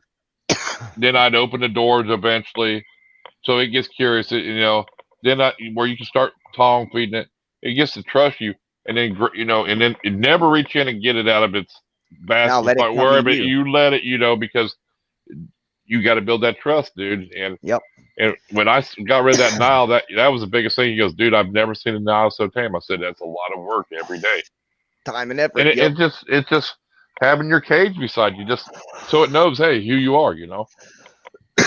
I tell you what, for anybody who really is interested in building a relationship with an animal, and it's not just with monitors, although this plays hardcore with them, go watch some of Nerd's old videos on water monitor socialization. They were the best. The old videos on water monitor socialization. Before Donnie got there. Were I agree 100%, but those were the best because he would sit down, take the time to explain every little minute detail. Well, you can tell when he has a clutch of babies, dude. It's just he goes in there and grabs 8 babies and they're crawling all over and loving them. Yeah. They're not trying to bite them. They're not trying to run from them. You go in a pet store and grab you some wild savannas, the wild Niles that sell for 40, 60 bucks. See if you ain't gonna do that. There's the difference. There's a difference. He has taken that. He has took so much time, and that's. I mean, but he's a smart man regardless of everything. But I mean, he has got the monitor thing down. Yeah, he does. He definitely does. He has figured it out, and I mean, mad props to the man. He's a cocky son of a bitch, but he knows what he's doing. But he'll tell you even like when he gets one in, hey, don't try to grab and pick it up. Let it come. He tells you, how to pick it up, and don't try to do this because I mean, he knows how to read them. That's the thing, that's the big thing, reading your animals. A lot of the biggest things I've realized is one, people put them in a big ass enclosure, and two, they put them in top opening enclosures where you have to come in from the top. And to monitors, you look like a very big predator, and so it stresses them out. So having a front opening enclosure, even if it's whether it's doors or it's a drop down, whatever, you know what I mean, that's so much better. Well, yeah, it is 100%. I agree with you. I always said it because we look like giants compared to a baby snake, a monitor, anything. I mean, that's why baby ball pythons like to bite. Because what's this big hand coming at me? Well, Yeah, they don't know. They just like, what the hell? But there are certain monitors that just there's certain reptiles that are more a display animal too. You know, there are some that are just really that, and that's, you know, I mean, I'm not saying you can't tame some of them and they can't be done, because everybody prove you wrong, but you know, some just don't like to be. You know, that one guy, he lives in California. He's got the big black throat, bunch of big iguanas, dude. And he had this one they call Blue, or it's a blue something, and it tore his hand up. Yeah, the blue tail. I mean, it was mean. Yeah. I think his name is Dave. Yep, and the monitor's name is Blue. Yeah, that thing. Yeah, Blackfoot, dude. Hey, he's Justin. He's sitting on a lazy boy chair. The Blackfoot is laying on his chest and is probably 6 foot long. I've seen the picture. Yeah, that was crazy. But they're loving. But then he goes out to that. His iguanas come running to him when he calls them. But that Blue, it ripped him up, dude. It's mean, straight mean. And that's weird, you know, that guy could be around all them other animals, and then you get that one that just don't want to help you out, you know. So yeah, super nippy. Aragon's getting better though, ain't he? He's like, no. Really? No, she's about the same as she's always been. I want a black dragon. So fucking cool, but lots of research first. Bro, if you're looking for a black dragon, you've been, you know, calming down a little bit. So if you're looking for a black dragon, man, you need to look up Corey Amar with Toothless Reptiles. This is hurry up. Last year. This is his last year before he calls it quits and walks away. So if you want a black dragon, the dude is putting down 5th generation black dragons, and he will have the supreme best of the best. $2,500. Call and get yours reserved today. Half down. I'm serious. I don't work for the dude, so no promotion here. You know, for me talking, just saying. No, like, that's he's what got they are. They're most fire black dragons out there right now. That's weird. Yeah, it is. But you know, I mean, you know, worth every penny. It's any reptile you get, there's going to be the ones that are high dollar, and if that's what you want, you're going to pay the money for them. You know, just like a lace, the black lace or the lace monitors. You know, I mean, they're high, and you know, there's all kinds of stuff. You know, I mean, there's some expensive retakes, there's expensive ball pythons, just got a blue tail monitor. They're like little velociraptors. Yeah, hey, Dorianus is one of my absolute favorite genus to work with. If you're, depending on which one you're working with, which locality you're working with, they can be little shitheads. If you've got a so wrong locale, boy, you are in for a hellacious treat as it gets older. Yeah, them big 15-foot retic bites ain't nothing compared to what that little velociraptor is gonna do to you. That's funny. I'm gonna start working with Kobe and see if I can bond some more. Kobe is a Savannah. He has. Ah, okay. Yeah. And they just that's all of them. Just, you know, and he does it too. You know, he's on our show the other night. You know, he has his enclosure right on his desk, right next to him, while he's like live streaming and stuff. You know that's good. And you know, like I told him. So red bottom, Varanus Dorianus is a blue tail monitor, right? But what do you know? What locality of blue tail you have? So like so wrong. If you have a so wrong Dorianus, that's so wrong is the locality. So like I have an Asian water monitor, but she's a macromaculatus locale, or I could have Bavititatis. Could have Sumatran. I don't think I want the one you said, because it sounds like you're saying so wrong. So they're so wrong. You know, that's so wrong. You don't want that. And it's spelled just like it. SORONNG. So wrong. It's weird. So wrong. That's so wrong to have that thing. I never want that again.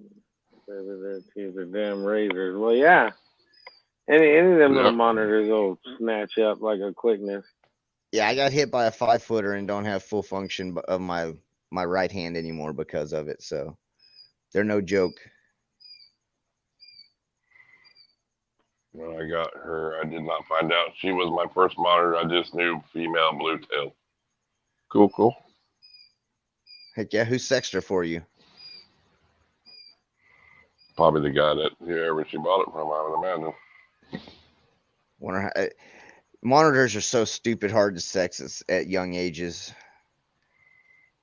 That's the one thing I hate about monitors is being hard to sex.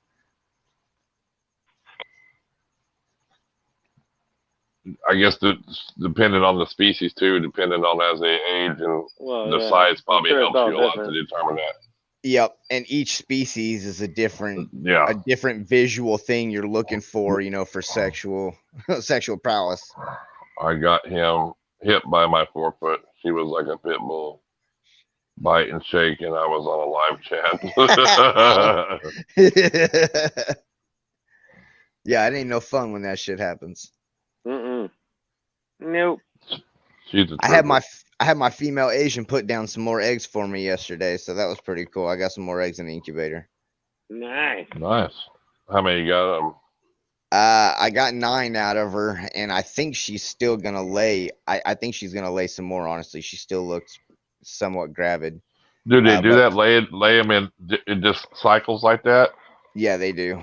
So, well, usually it takes a day to 3 days to finish fully laying. But then they cycle every 4 to 5 months. So right now she's giving me nothing but Partho clutches because I don't have a male with her. So to watch a Partho clutch come out is pretty badass.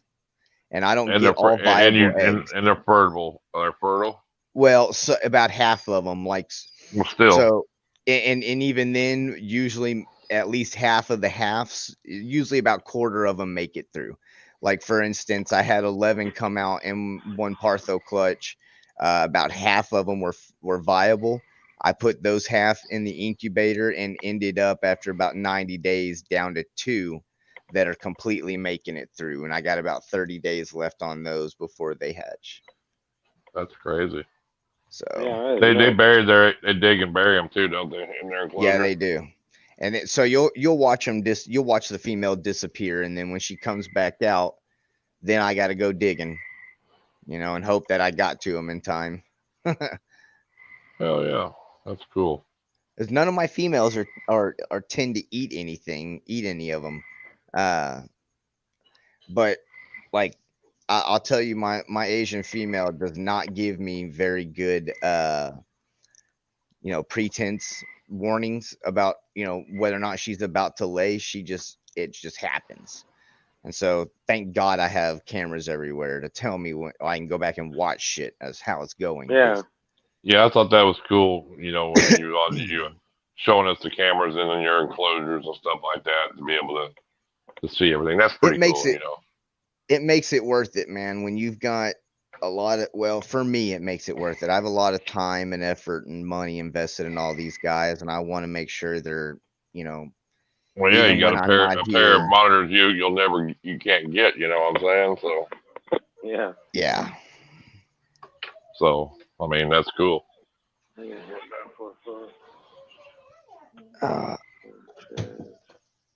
Well, gentlemen, I'm gonna hop off of here. Yep, we're probably gonna shut her down here too, pretty quick. Man, I'm glad you hopped on, man. Cool little creature you got. Yeah, I appreciate it, man. Way cool. And, appreciate you. Just starts getting a little nicer here next couple days, a week, man. I'll hit you up, man. We'll have to hook up. Absolutely. Hey, whether we live stream or shoot video for a YouTube, man, we'll have to get some. Or whatever, just hang out and check your animals out. Either way, I'll hit you up. You're welcome to come over and do that too. All right, man. I appreciate it. All right, man. Well, I will see y'all later. All right, guys. Later. Bye.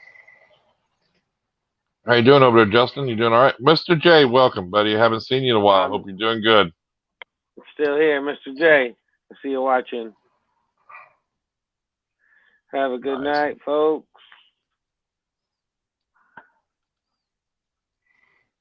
It is about time to get some food. Are you hungry? I'm always hungry at this time. I don't know what you're talking about. I'm going to have to give me some Pop-Tarts and shit. Pop-Tart.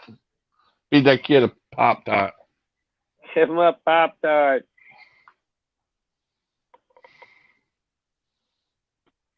Is anybody live? Do you know? Yeah. Ball Python Love is. Is he? I got a notification a little bit ago. Oh yeah, 10 minutes ago, right? Let me make sure they're still live. Yep. They're live. Hey man, Jose. Look, Venom's over there. Rad's Python's over there. Solid.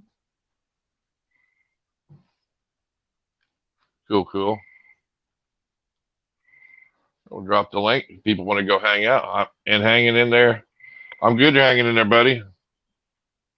Well, watch that My Animal House guy in the chat. We got to make sure he's real.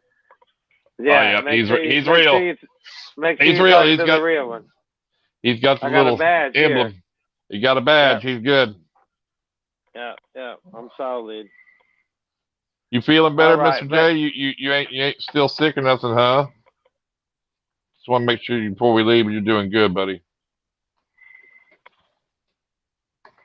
Dickie, that's not funny. What? I'm the real deal, damn it. Will the real Slim Shady please stand up? The real Animal House, please stand up. That's me. And see, that's how you'll know if you see that, and he's not blue in our stream, definitely. Yeah. And then if he ain't got a badge, it's that. But you got to watch it in the other streams too, because the logo looks identical to it. I mean. Well, yeah, they're just screenshotting mine. Yeah. Yeah. So. Yeah. But like you per stream or something, which I probably won't be on that tomorrow because I think we're going up to the mountains all day tomorrow afternoon. Cool. So I don't know if I'll have any reception. Cool. But yeah, I'm gonna go grab something to eat. There's Ball Python Loves link. If anybody wants to hang out, I'll probably go over there and say hi after a little bit. But yep, I'm gonna go see. Don't. Once we end, to stay on for just a second. I got something to ask you real quick before you all get right. on. So hey, I appreciate everybody in here who's ever did a couple super chats. Carlos Cruz, Annette, appreciate it. Say wow. Nikki, Mr. J, glad to see you. And don't forget you for stream tomorrow. Peace. Right on. Later.